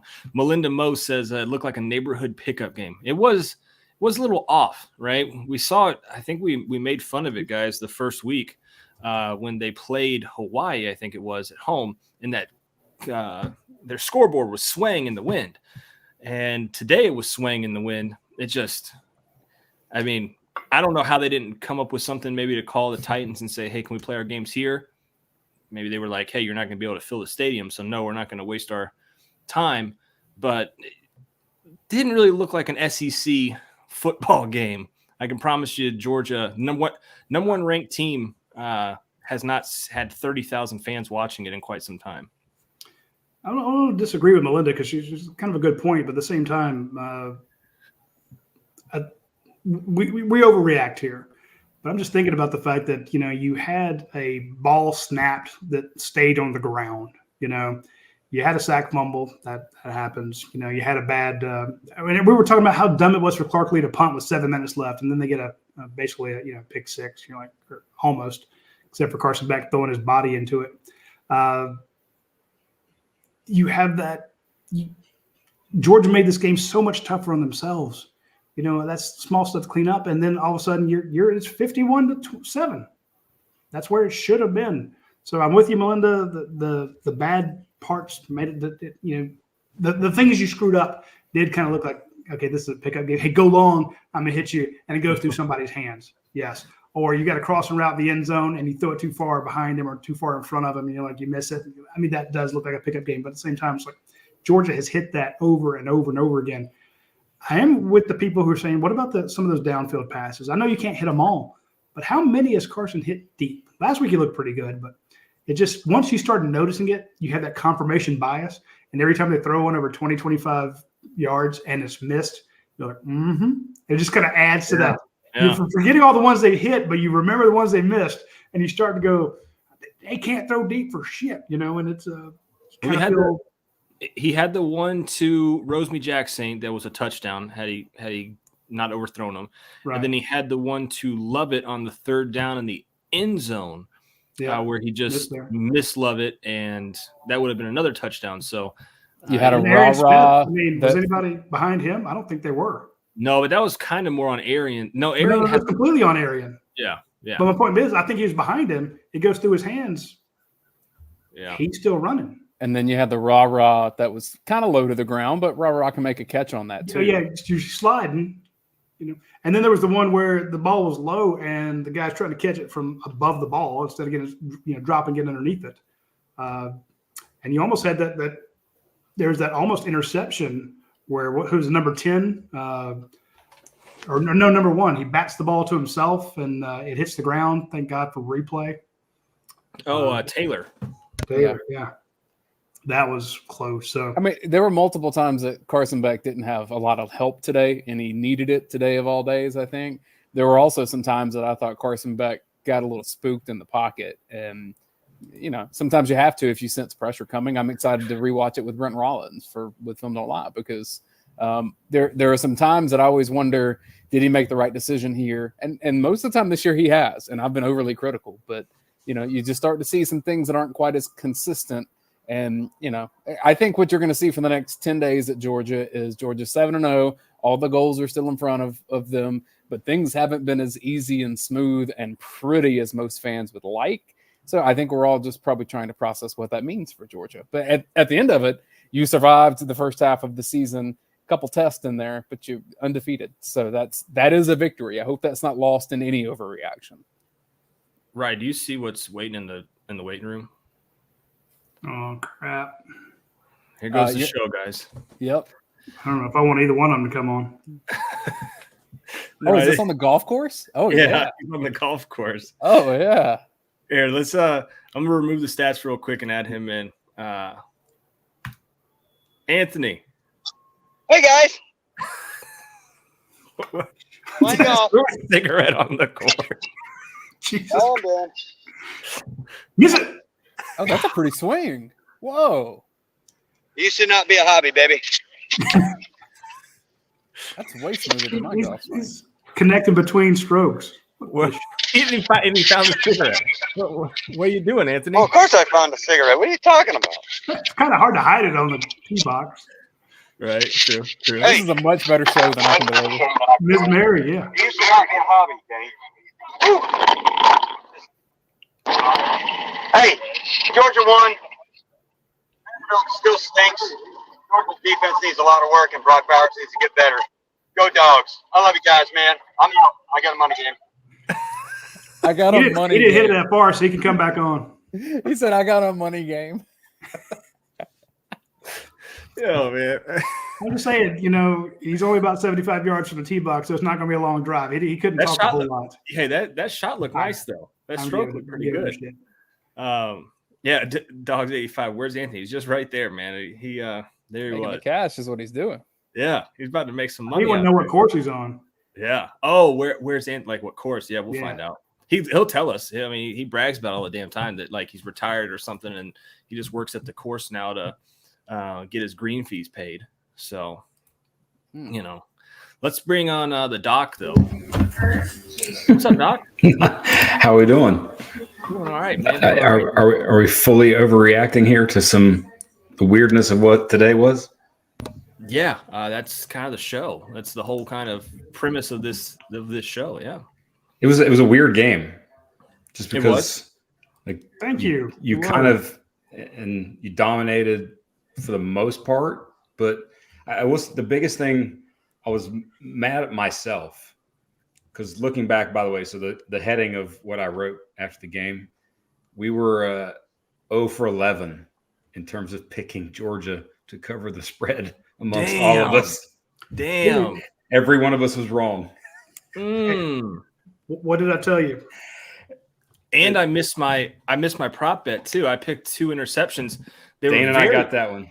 They were very close. Dave, what did I tell you? Hey, KC, man, appreciate the $9.99 for Anthony, he says. We appreciate that. Yeah, Roddy said he should have gone the other way because we all went the same direction. But that's well, he always does that shit though every time because here's the thing. This is kind of all right. I'm going to stand on my soapbox for a second. Roddy waits for all of us to put our predictions. Oh, Paul just like took himself out. No, he didn't.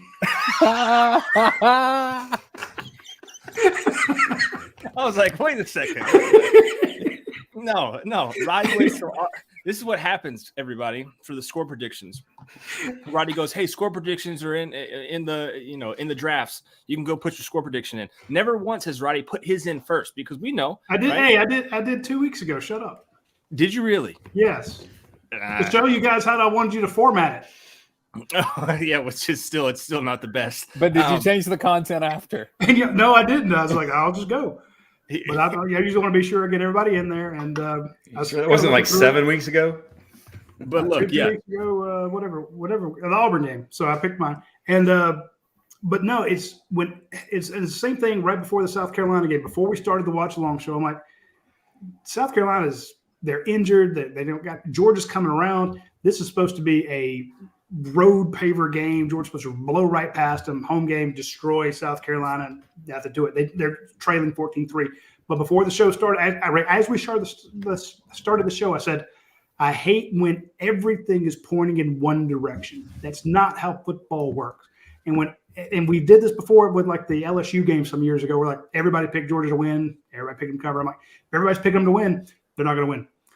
If everybody's picking them to cover, they're not going to cover. It just never, ever works that way. And so I actually go back and read it. I'm like, with everybody picking Georgia to cover, I should go the other way to catch up on the leaders in our conference. Who's the leader? Catch up on Paul, to catch up on Patrick.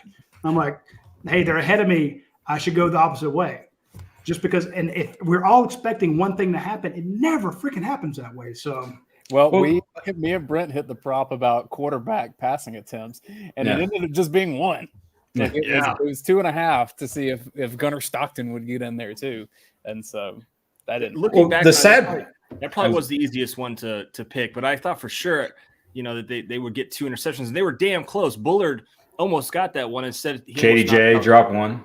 Yeah, I mean, they were close. They were damn close. What were you going to say, Brent? Oh, just the thing that I wrote, I should have stuck with what I wrote because I said turnover luck swings back Vanderbilt's way and keeps the Bulldogs from lining up the scoreboard. That was the thing with Vanderbilt all year was they had made plays. They had done things. They had yardage, but they just gave it away to the other team more than anybody else. And that is such a sort of random thing in a way. It often swings back kind of to regresses to the mean a little bit. They won the turnover battle in this game. So but it was a weird game. Biggest thing is health. That's all that matters. I mean, if I told you Georgia loses a turnover battle, loses 3 offensive starters, what would you have predicted the score to be? About what it was, probably. Probably starters would be too. I don't know that I would have went 20. That's one of those. You would have went into the teens. Well, let me tell you, one of them was a pick 6. One of them was a fumble on your side of the ball or your side of the field. What would you have predicted the score to be? Yeah. 28-14. If you would have just said 3 offensive starters, it would have depended on the starters. Like Brock Bowers is not your just typical starter. This guy's worth more than anything else on the team. If I told you, hey, you're going to lose your second right tackle, your Brock Bowers, you're basically a Heisman All-American, and your best running back. Okay, what's the score going to be? And then now here's me. The only thing that, when we're talking about what about Georgia's defense, I fault them for that first drive. You got beat all over the place on that. The other 2 is like, man, you got to give it, the pick 6 wasn't their fault. And then the a turnover that close to the end zone or that great field position, that's tough on anybody. Hey, Brent, do you want your quarterback laying his body out at the 1 yard line? Good gosh, no. As much as I love the competitive fire and the want to ankles, go dive at some ankles. And I'm pretty sure he at least did it with his left shoulder. Yeah, so Eddie made that comment. He was like, what if he would have done on the opposite pylon and he's doing it with his right shoulder instead of his left? Did we ever hear from Vandy about how bad he hurt that kid? No, I don't think so. He's like, hey, you intercept from me, son of a bitch, you're going to pay the price. It's a little bit of a just madness, I think, just being mad. And Yeah, that's what we said. Yeah. Which the ball was tipped, so it's, it's hard. Yeah, but I will say the kid that intercepted the ball, number one, that kid was one of, if not the best player on the field today. Oh, absolutely. We talked about made that plays too. everywhere, made plays in the screen game, made plays, the tip ball that he almost picked. Like that guy was everywhere. So what year is he, and does he understand what the transfer portal is? He understands number one. His tape against Georgia is going to be seen by scouts. That's what he understands. Yes. Yeah, I think they talked about it on the broadcast. Yeah, I think he's going NFL after this. Is the next step for that Taylor kid. Two big things, though. I do. Real quick. Barry Watkins says he turned his back to make the hit. Good grief, eye roll emoji. Barry always gives a shit, man. He's always but you got a guy with a full head of steam running down the sideline. You want your quarterback throwing his back into it, and all of a sudden you've got a player, one of your best wide receivers, who had a torn muscle in his back. It's taken him weeks to come back from. I get it, but at some point I'm like, there's a reason you tell your quarterbacks to slide. So again, I respect it. He's a competitor, and he was mad about it. So great job. And hell, you heard him. You made him pay for it, but I won't fault him for it. But I'm also not going to. It doesn't mean I wasn't. You don't get scared crapless when you're like, what are you doing? So. Jordan Couillard, real quick, says, my boy Cooper's 11 months old today. Can I get a shout out? Go Dogs. Hey, shout out Cooper. Shout out Jordan. A month from a year. Cooper. There you go. Yeah, I think Jordan came on the show last week and said something like, my face doesn't match what my voice sounds like. And I said, is that a good or a bad thing? And I think me and Jordan have some talking to do. But let's see if we can get Cooper Arrival's profile. Yeah. Kirby will be checking him out. For sure. You got two things. Two big things from this game to me. And one is what Kirby instantly said after the game, and I used that quote, is you got to get some explosives. Like if you look at the first half and basically with and without Bowers, it's about 6.8, right around 7 yards of play with, 3.7 without. If you take away like the two long runs, like the long runs at the end, they were trying to stop you, you break one, okay. But when it was sort of consistent offense and defense, like you were right around 3.5 to 4 yards of play.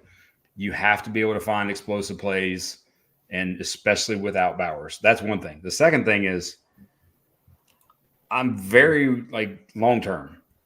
The punt return stuff scares me to death right now. That's my fault. The confidence and faith just in his decision-making, not so much hey, go catch it, but the decision-making and where he's going to catch it, that's going to be a sort of back-breaking play here soon if that doesn't get fixed. So that was two big things to me. Other than that, get healthy, self-assess. I think that's the biggest thing that they do from an analysis standpoint over the bye week is a lot of self-assessment. There's tendencies, there are some, and especially defensively as well, and offensively too. But the other thing that was encouraging from this game was watching Freeling play.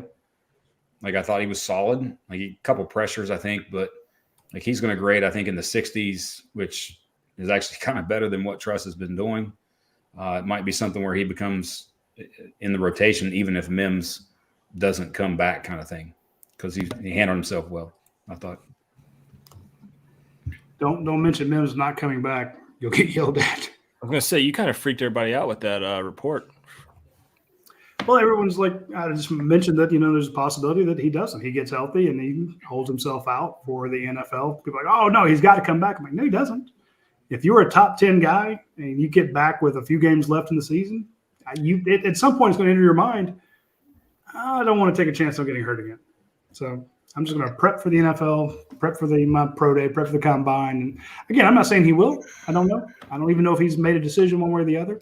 It wouldn't shock me. But if you are projected to go as highly as Amarius Mims is, I've talked to scouts, top 10 pick. At some point you're like, this was a close call. Let me go ahead and get drafted. And you've seen other guys who've come back and they get hurt in the playoffs or something like that, and it affects their draft stock. So the interesting thing for him is the lack of tape. You're literally you would draft him based on body. traits. Like yeah, but his metrics are like the traits are there. Like he's built and looks and is unlike anything. I disagree. There's a lack of game tape. Right, but the production is and the reps that you've seen on film, it's just not there. It's just flashes. You haven't seen it consistently, and I think that what film are they going to push him? That would push him to me like as a late first round type at best guy if he does not play again. The scouts are there every Tuesday. They have reams of tape of him going up against Devontae Wyatt, Jordan Davis, Jalen Carter, the guys he's actually going to play. If he's played today at Vandy, none of that's going to make his reel because he's not going to play against anybody that he would see in the NFL. They want to see good on good. And they've got all the film from UGA. UGA will make a little packet for him. Here he is, ones versus ones, live snaps in scrimmage. Here's what he can do. They see that. That's all they need. They don't need him against UAB. They don't need him against South Carolina. They don't need him against Kent State last year. They're like, we got him against Jordan Davis, play after play after play. They could have him in the playoffs. They could have him against Tennessee. They could have him against Ole Miss. I mean, absolutely. That's why. And again, he's a competitor. Maybe he comes back and just goes, tries to mow everybody down. And but again, he still gets drafted in top 10 whether he plays or not. So at some point, you got to be like, I'm pretty much guaranteed what I do now. Does he want to? Probably. But if he can't have an agent yet. You can have a kind of an NIL agent, but you can't have a pro agent. But I kind of know who his agent's going to be. And, you can't disclose your agent, maybe the better. Yeah, exactly. But I'm just saying, friends and family who are like talking to other people, well, what would you recommend? And sometimes it comes back. I recommend he stay out. So again, I'm not saying he will or won't, but to automatically assume that, yeah, he's definitely comes back is to be naive. So. Hey guys, I'm gonna slide out. So if you have other folks that want to come in, hey, you slide on out, Dane. What are you doing the rest of the night, bud? Hopefully not that whole bottle. No, heck no. I'm gonna watch some ball. I'm gonna rewatch Georgia for Film Don't Lie and get a head start on that because me and Brent have already been texting about our themes that we have from the game. So I need to go back and make sure that we agree those themes are still what we thought from the first watch. Because I always go back and rewatch and I learn things that you just don't see the first go around. There you go. Dane Young, everybody. Thanks so much. Brent, Washington just scored again. You got any final thoughts here before I bring on Red Clay Dog? Just can they put everyone in a black non-contact jersey the entirety of the next 12 or 10 days at least? I'd be curious how many snaps Dejon Edwards gets in practice. I would not think very many. Dude, Moultrie, South Georgia. I know he's a South Georgia kid, but he's tough. Boy, I would just have him in bubble wrap on the sidelines. Him and Milton, both obviously being seniors, there's a different level. And what you've seen with this team, I think, is that while it is a passing-driven team, you don't have Bowers. You now have to become a little different. And the importance of those two and the health of those two, because Milton looked like he hasn't looked since the SEC championship game. Yeah, he looked different today. I mean, just exactly different. He looked. Can we take a minute just to appreciate or sympathize with how snake bit that poor kid is? Yep. I mean, I'm starting to feel really awful for him. And again, people say, "Oh, he's soft," and I go, "Bullshit." The kid's tough as nails. He lifts the weights. That stretching he did to get the first down, fighting through there, just the sheer amount of calf power he did to get forward. They misspotted it at first, and they reviewed it, so he made it. Last week he gets hit after 2 yards, and he turns it into a 6 to convert a third down, and then takes it in, either 1 or 2 plays later for a touchdown. He's a difference maker when he's out there.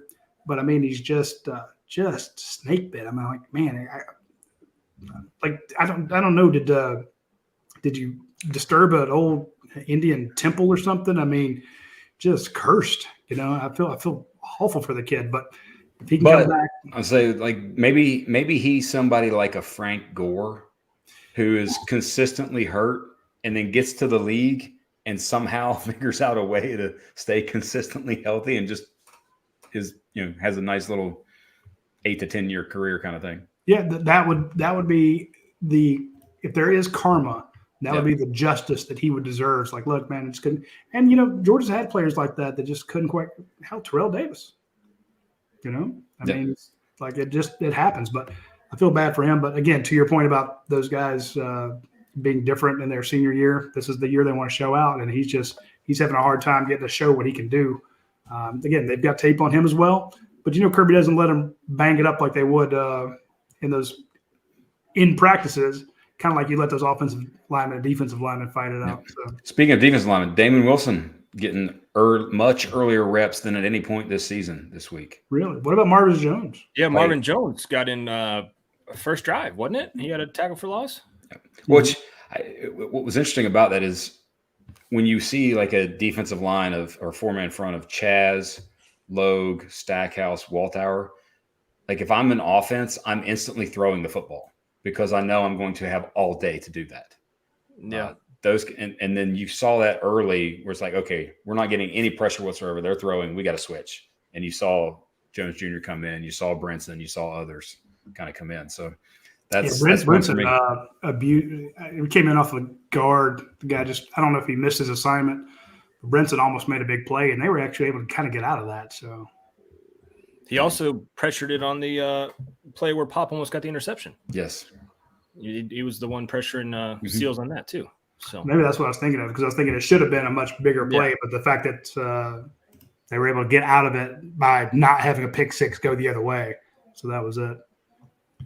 Well, Brent, as always, my friend, we appreciate you, sir. We'll You're very welcome. See you tomorrow night for Film Don't Lie. We'll do. See you, fellas. All right, brother. See ya.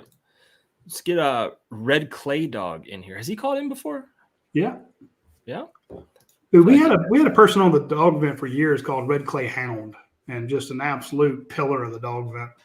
Well, Red Clay Dog, you got to turn your mic on for us to bring you in. You won't bring you in without it. So there he goes. Well, he's well, I don't know what's going on. I tried to bring him in. It says he's only audio. Oh yeah, he's switching over. Yeah. We need a picture of him this time. No, Red Clay. He pumps my gas. He's the guy that said the chicken commenter, like the pluck every feather, wasn't it? You got to kill every feather on them. Yeah, there it is. There it is. Dead game, man. Yeah. Oh man, I'm just getting over a laminectomy back surgery, man. I had back surgery yesterday. I hear you. Really? I've been laying around, man. Yeah. I was actually just going to send you guys a comment. I won't be on here long. I wanted to check in. I was watching the show. I think the team is what it is at this point. I mean, I don't think we're going to see any changes on the defense. It's going to stay about the same for the rest of the year. I think we could slip up against a team that's outside the top 25 if we have a bad offensive day and turn the ball over a couple of times. I think the sky's the limit on the offense if everybody gets healthy. I mean, I think we can score with anybody in the country. Yeah, I agree with that. But I also agree with you kind of mess around with the Tennessee or a Ole Miss and they can hurt you quick. And we saw it happen against Auburn, right? And the Ole Miss Tennessee game really, really worried me. I think pretty much. And even Missouri, I mean, we kind of struggled against Missouri over the years. So, I mean, I could see any one of those or maybe a couple of losses.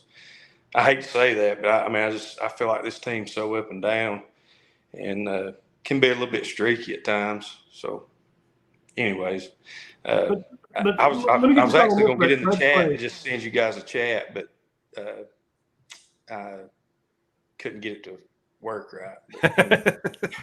Yeah, them drugs are a hell of a thing after that back surgery, brother. I feel man, I'm on some really good Vicodin.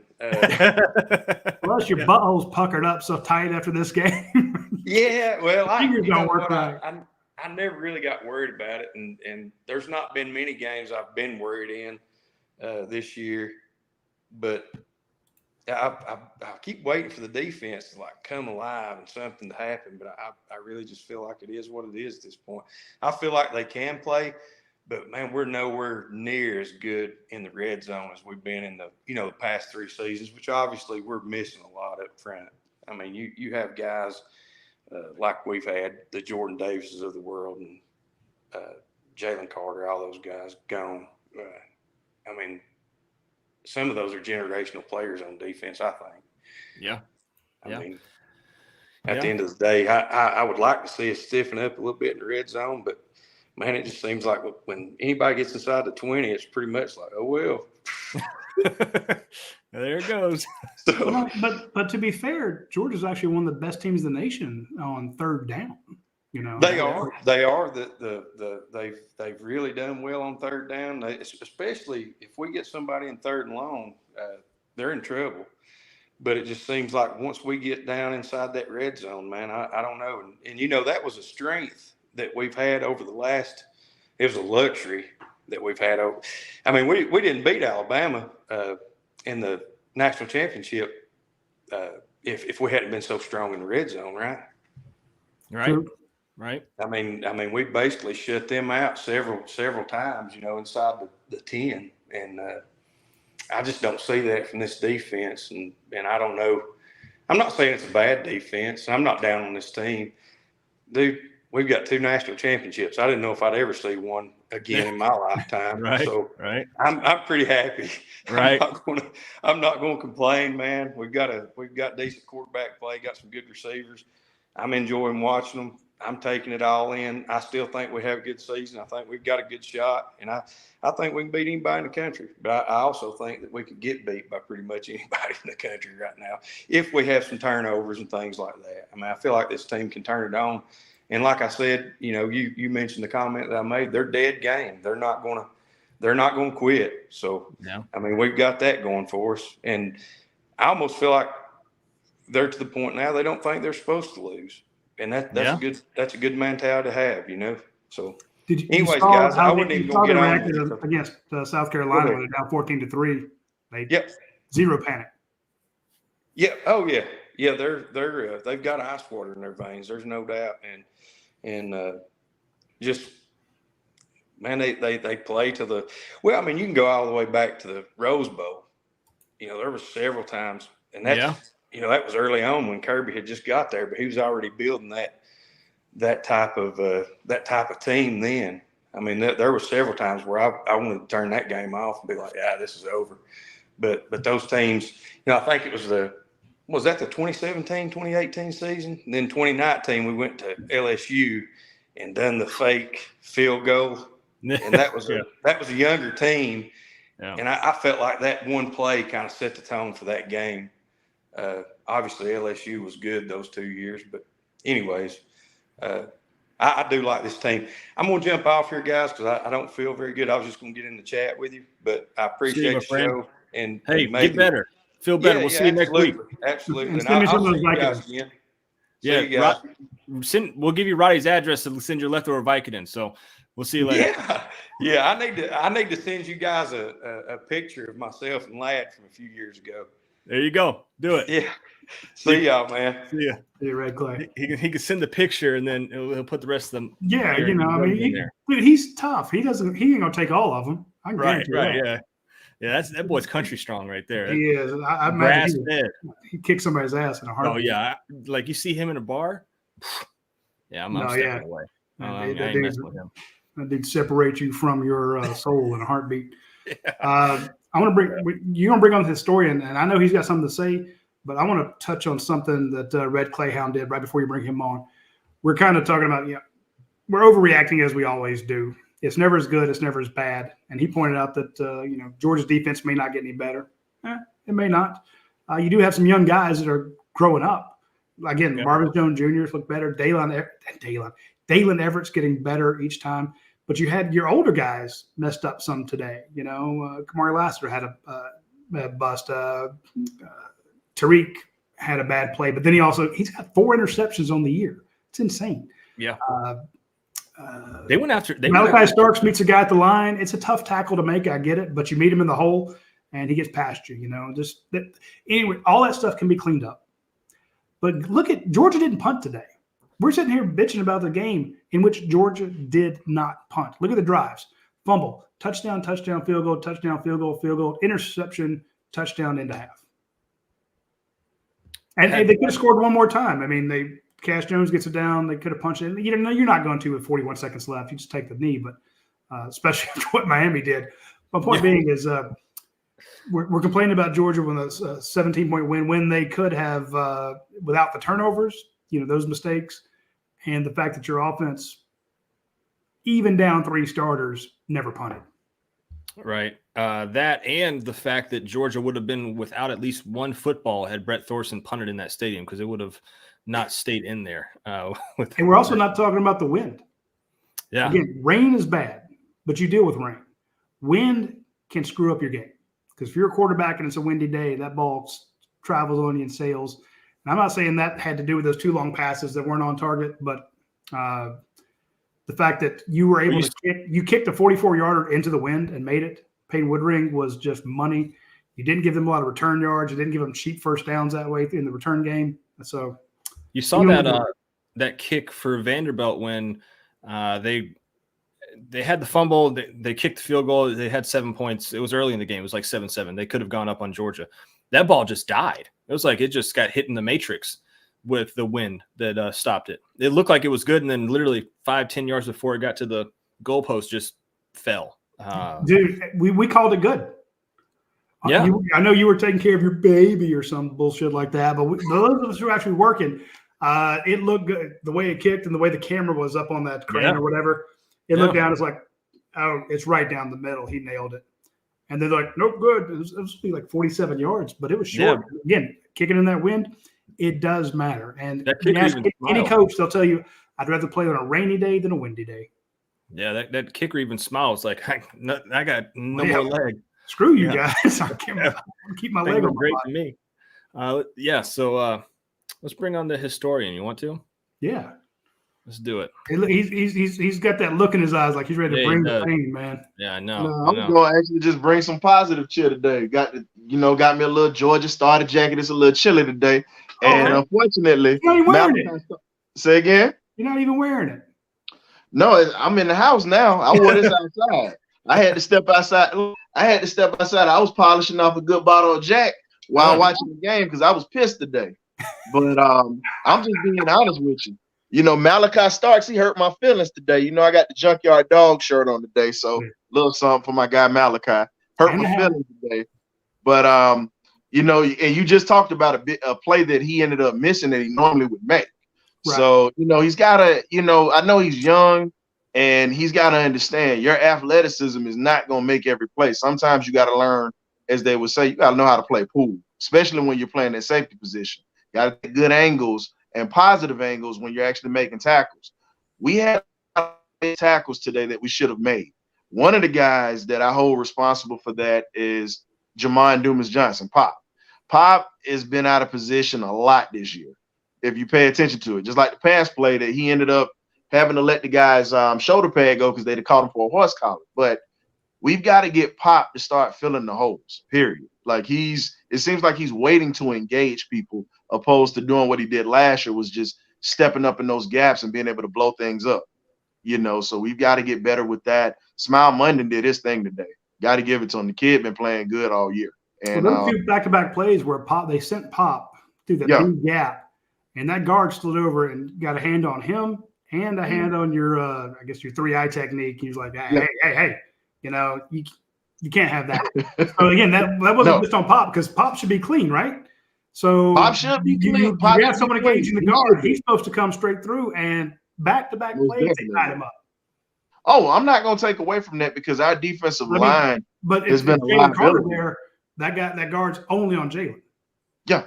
And just think about it. Our defensive line, as you're saying, as you pointed that out, which is I was going to be my next thing I was going to say. Sorry, I didn't mean to jump ahead on you, but no, you're okay. It's okay. But think about it. Our defensive line is more of a liability this year because we're not making the plays that we normally are used to seeing. My thing is, you know, Warren Brinson, got to give him his credit. He's doing his thing. But when are we going to see Jordan Big Baby Hall? Because it seems like when he gets in, that pocket gets pushed. Doesn't matter who's in front of him. And is it the fact that he might not know the playbook just yet? Or is it the fact that they're not trusting him just yet? Because physically, not many people can stand in front of him. Because the kid's strong as an ox and quick as a cat. And I have to say Tyke Smith, you know, shout out to North Philly's own. You know, he's North Philly tough. It's something about these boys that come out of Philly. You see, Haynes is going to be the next one that's going to probably impress people when he gets his opportunity. Yeah. I really believe that we need both to CJs. Say again. Both CJs. CJ Yeah, Allen both CJs. Mm-hmm. and CJ Smith. Bad dudes. CJ Smith, you know, Mount Dora kid out of Orlando. You talk about being in a sense of, how can I put it? Good hands, good speed. He's shown physicality in the blocking game as well. Oh, yeah, he was laying people out.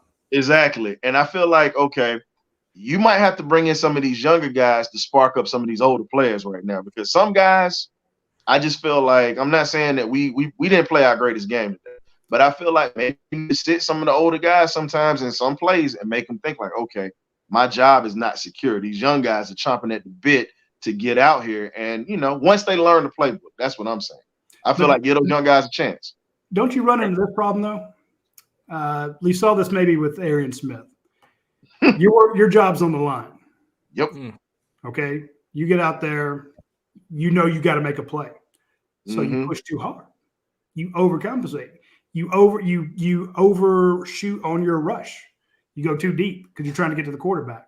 So sometimes putting the heat on somebody can actually turn out to be a bad thing. But so think about that. And the second question I'll ask you after you answer that one. Okay. So when you talk about it, let's be real. Nope. It's just like everybody in the regular world out here. When you talk about a job, if you're not doing your job, they're going to find somebody to replace you.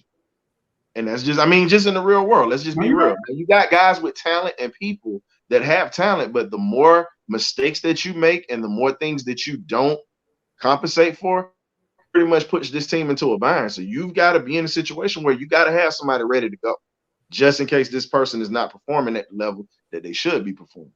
Yeah, but they don't have anybody that can come in right now and play for Pop.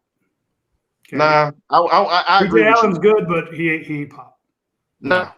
Jalen Walker is phenomenal. Jalen's great at getting after quarterback. He ain't it. So I'm with you there.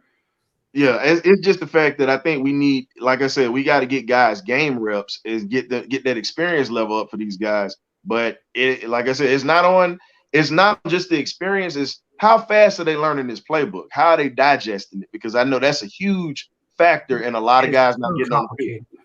Yeah.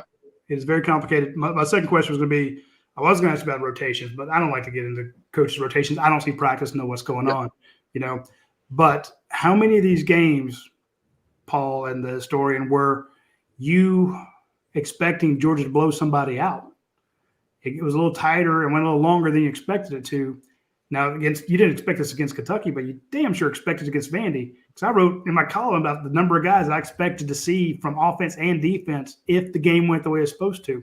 When your starters blow everybody out, and you got room against UAB and Ball State to bring in all the new guys to get them those reps. You get Damon Wilson more reps. You get Gabe Harris more reps. You get not only Jordan Hall, but Jamal Jarrett. Get out there. I want to see A.J. Harris. But I don't want to pull anybody to put A.J. Harris in right now, even though he's really great. He's going to be a star. But I don't want to pull Kamari Lassiter yet. I was hoping my ideal thing was after you're up 35-0 or something, you could pull Kamari Lassiter and let Julian Humphrey just be the opposite on the opposite side of Dalen Everett. But again, you couldn't get there. So it's like when you can't put these teams away, you're also hurting your depth. Mm-hmm. Yeah, 1,000%. I looked up just because we were talking about Jordan Hall. I just wanted to make sure that they weren't looking at him as like a redshirt candidate. That's obviously not the case, though. So he's played in almost every game so far. I just wanted to make sure there wasn't like he'd only played in 2 or 3 games and they're going to kind of try to save him. It's not the case. So probably the playbook for Hall would be my guess. But he's probably the next guy up, I would think, on that D-line. But Roddy's right. You want to see these guys be able to play, but you also have to be able to push teams away pretty quickly in order to do that. And they haven't been able to do that. Like we've looked at Vandy, the last 5 years, and been like, hey, after halftime, this is where the real Georgia fans watch the game because you get to see the true freshmen and everybody else has switched over to Alabama. right.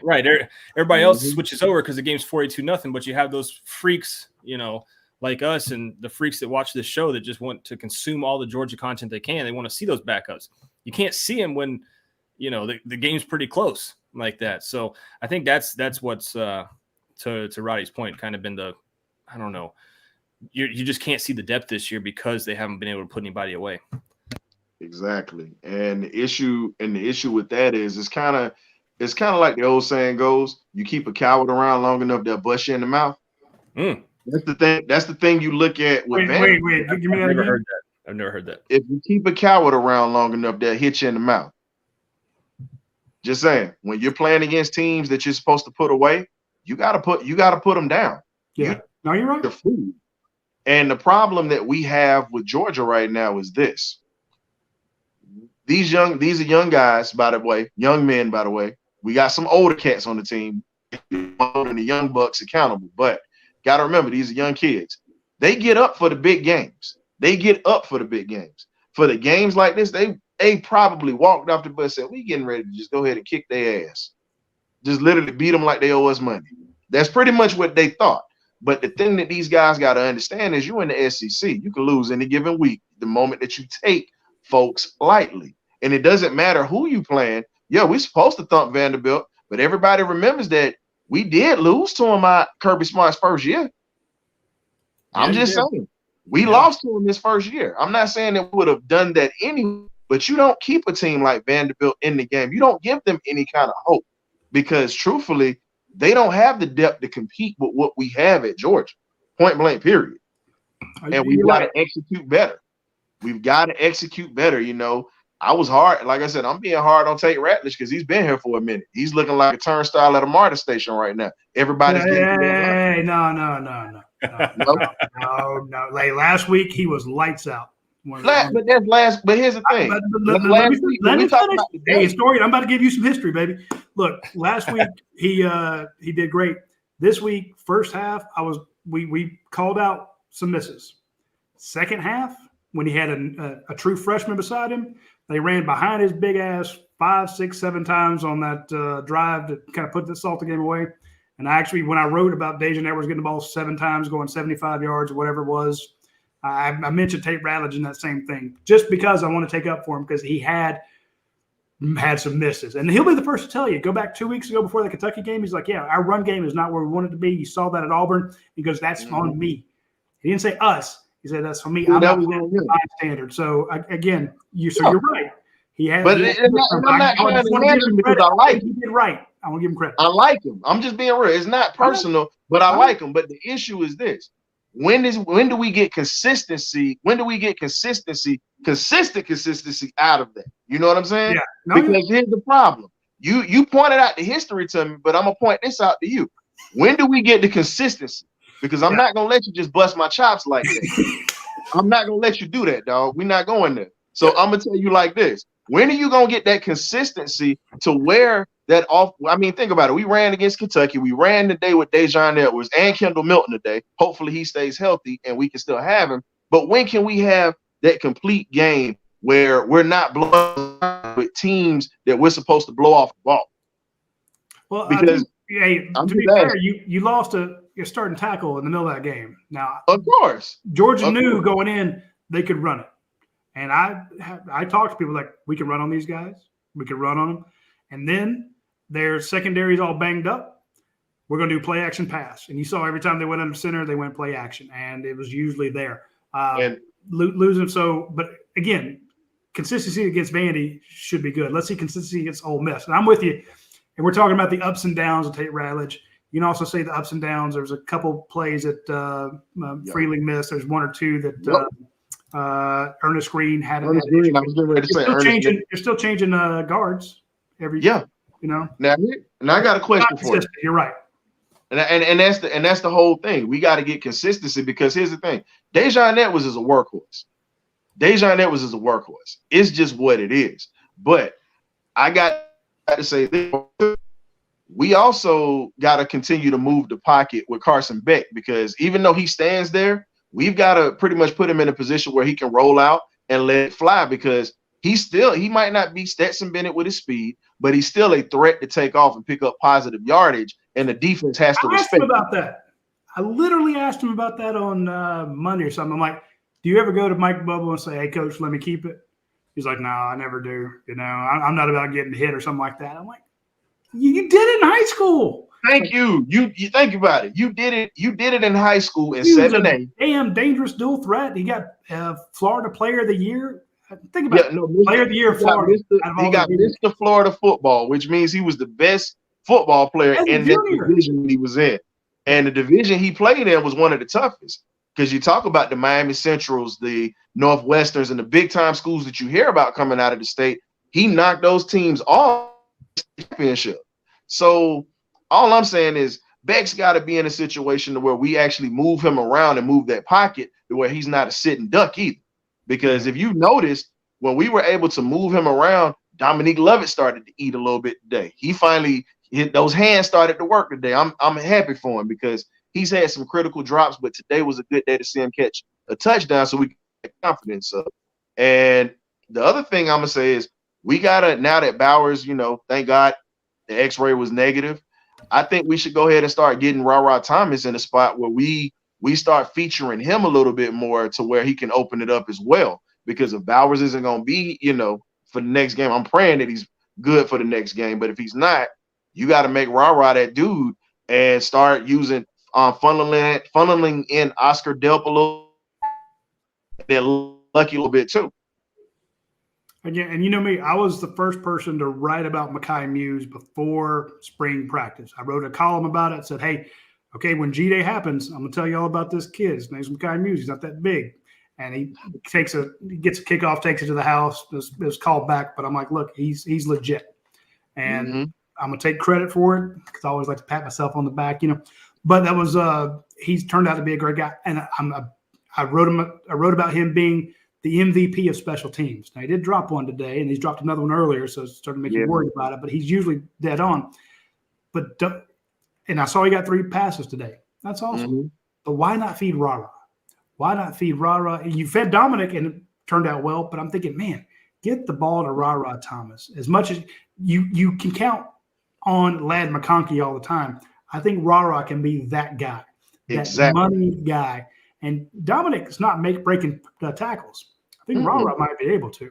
Well, you got to remember, Rah is about 6'15", you know, good size receiver, and you can't arm tackle him. Yeah. And I know y'all laughed at me when I made comparisons. I'm gonna do it again, so I don't give a damn if they laugh. I feel like Rah Thomas' game, you know, for us football fans, it reminds me of a little bit of Andre Reed when he was with the Bills. A lot of people don't talk about how devastating of a blocker he was. And I'm just saying, and good hands. I'm laughing. No, you can pull up your hoodie all you want. I'm not saying that he's a Hall of Famer. I'm saying his game is similar. Good hands, he blocks, and he's the guy that you count on to catch a tough pass when it's, you know, when it needs to be caught, just like Marcus Rosemy-Jackson. So, I mean, I know you laughing or whatnot. It's okay. You can pull up your hoodie all day. I did that just because the last 2 from the first time you did it. You warranted that response regardless of who you said. Of course. Hey, have y'all noticed when you were able to stack Carson Beck, when you're able to stack Brock Bowers and Ladd McConkey on one side, how effective that is when they run their 2 different depths, and one of them, whoever the safety goes with, they go to the other guy, and it always works. Yep. You notice the same thing works when you line up Rah and Dominic Lovett on the other side. It's just, hey, we're going where they ain't. If you want to stick with one of us, the other guy's open. And I was begging for it in the game, and sure enough, there it was. And I'm like, and here's the thing, I'm terrible at football analysis. I'm a shitty writer. The point is, if I can see it that obviously, I'm like, come on, Mike, just line them up, man. Just line them up. 2 by 2 and just kill them with it, you know. And Carson's just like, oh, I got it. And he looks up and he sees it over there. He's like, okay, we got a single high safety. Wherever that son of a bitch goes, I'm gonna gash him the other way. So, can we get Arian Smith some help with his hands, please? Because that's been a few times this year that he's been down, easily been hit, and he's dropped it, or he's leaving his feet too soon. I felt like he could have kept running and he would have caught it. It's been 2 passes he could have done that this year, and they would have turned out to be big plays. Like, I have yet to hit that one big home run ball where we're going to throw it deep. But I feel like Arian Smith got to get them hands together because he's dangerous with the ball in his hand. Period.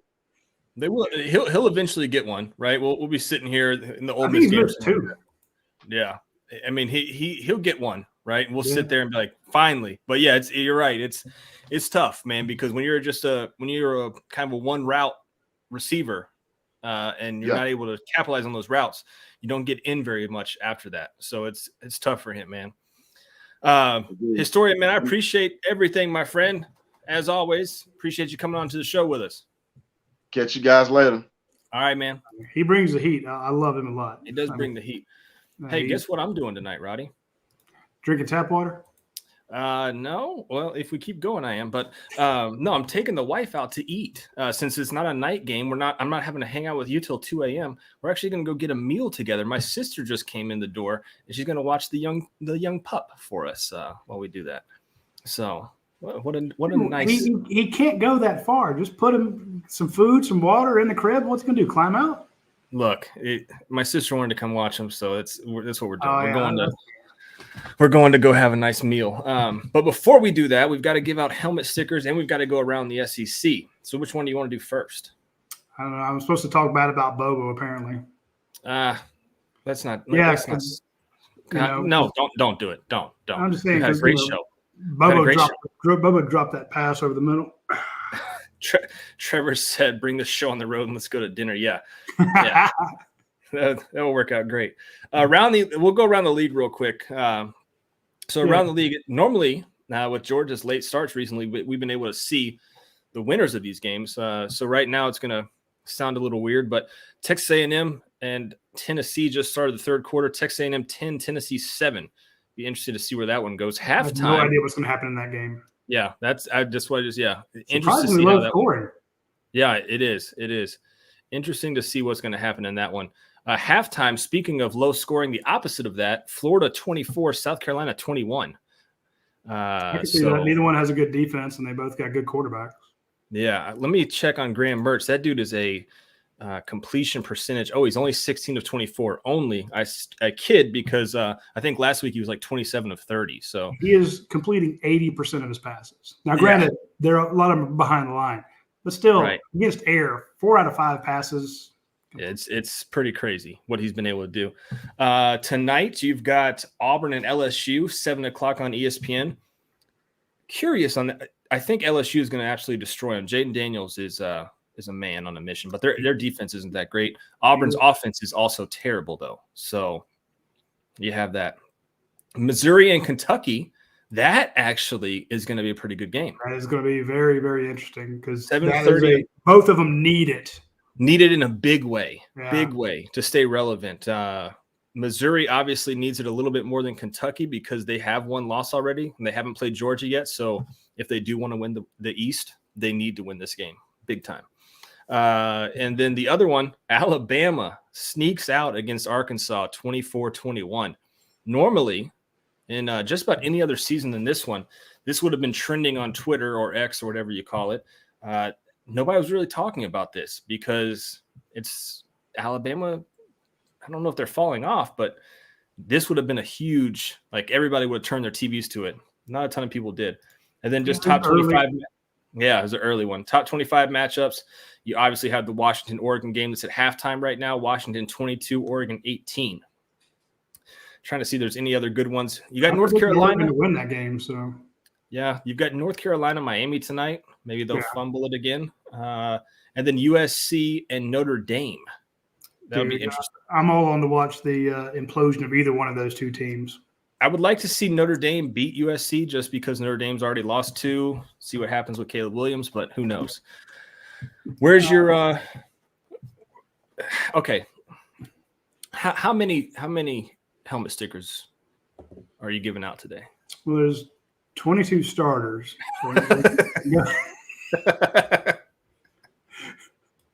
We go there, dude. It's not, we're not constrained by budgets. Hey, and dude, KC gave us $10.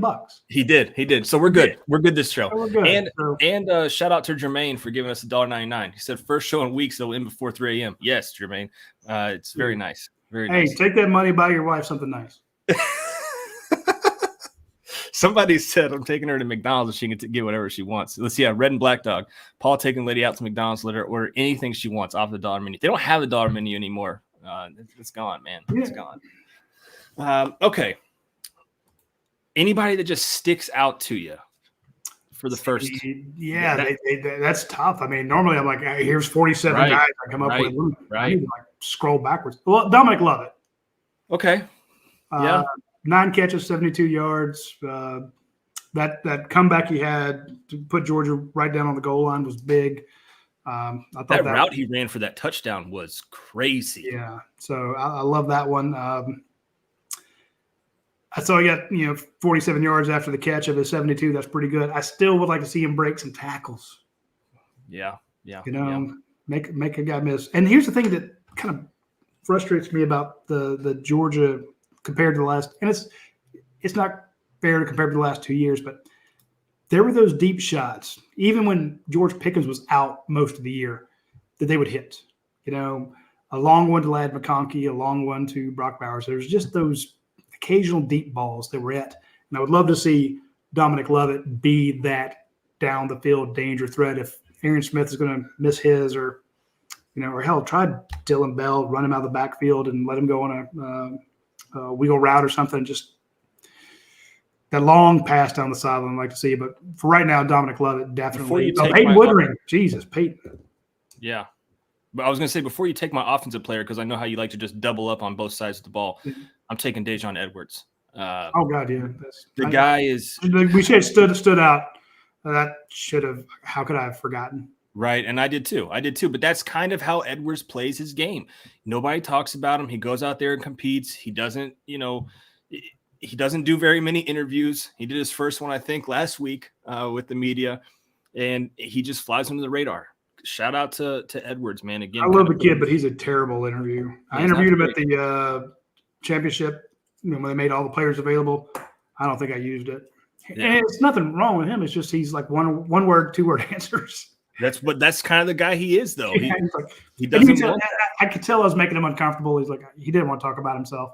So right. I'm like, okay, dude, I'm gonna move on to somebody else. But so helmet sticker out to Edwards, man. Just continuing to put that running back group on his back, big time. So I would also like to give one to Monroe Freeling for being pressed into duty on the road.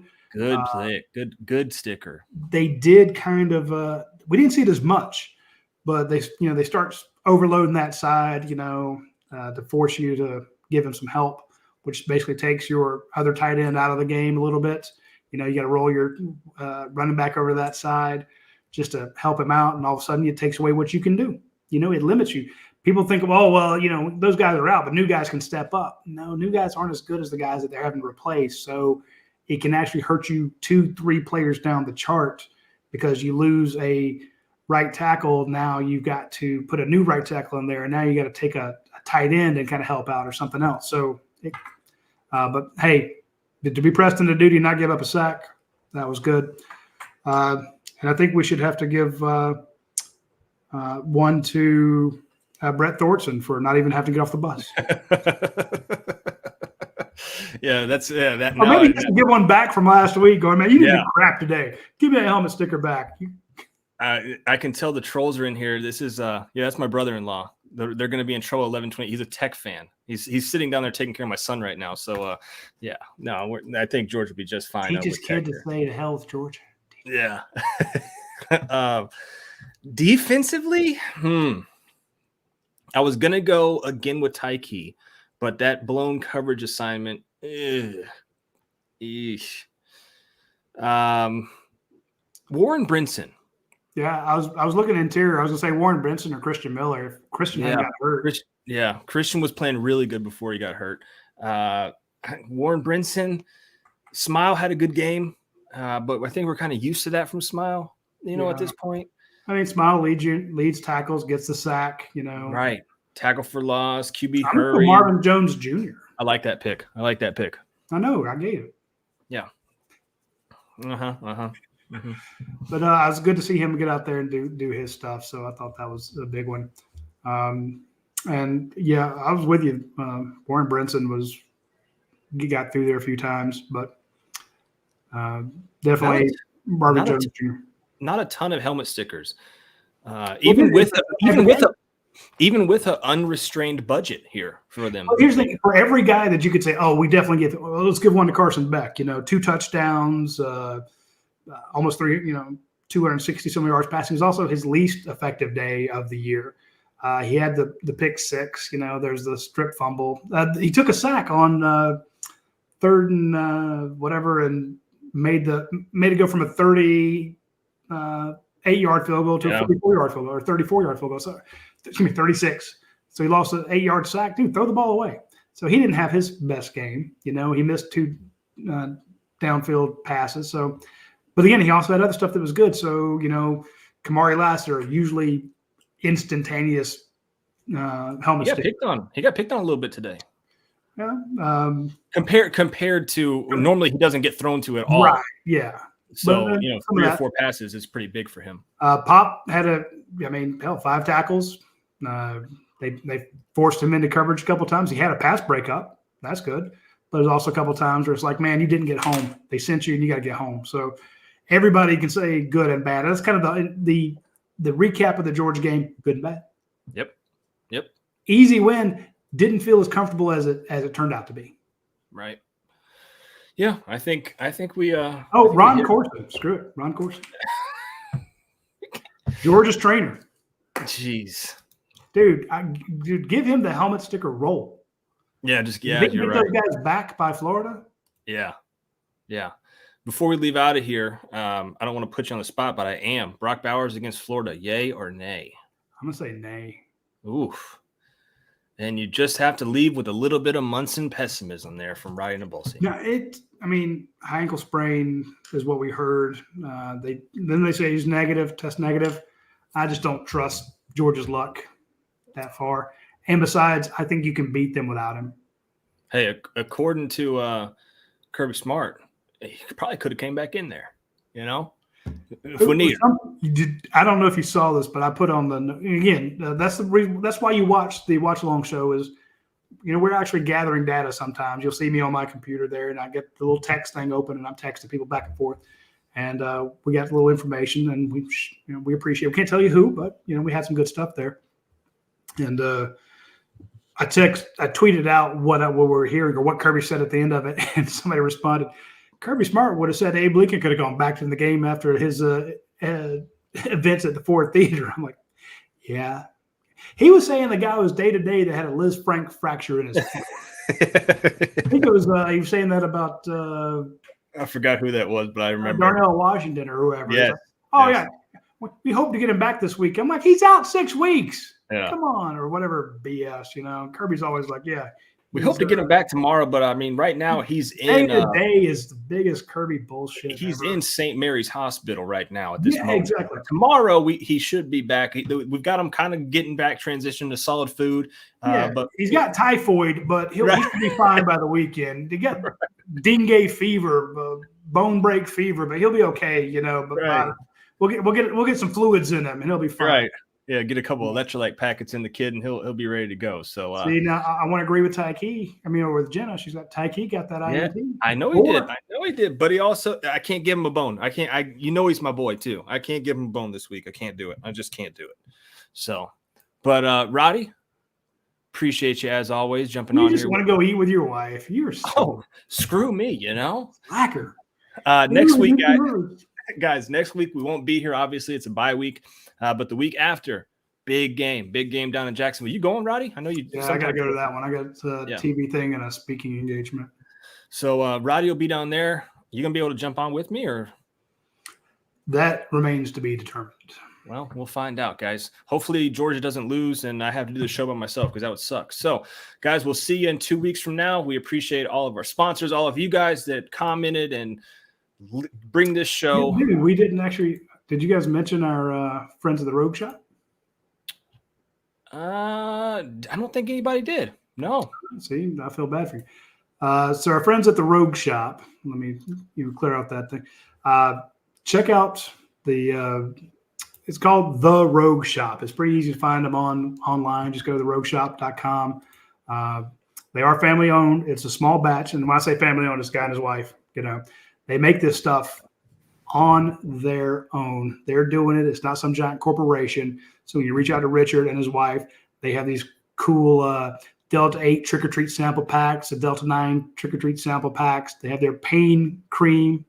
That's people love this stuff. So if you have aches and pains, you have chronic pains, the Delta 8 will help you. So will the pain cream. Now, I have a meniscus issue. I've used that pain cream on my knee. I walk 5, 6 to 8 miles a day. Without that stuff, I would not have been walking as far as I did. It took out some of the inflammation. I got a lot better in that left knee, and I don't wear my brace anymore.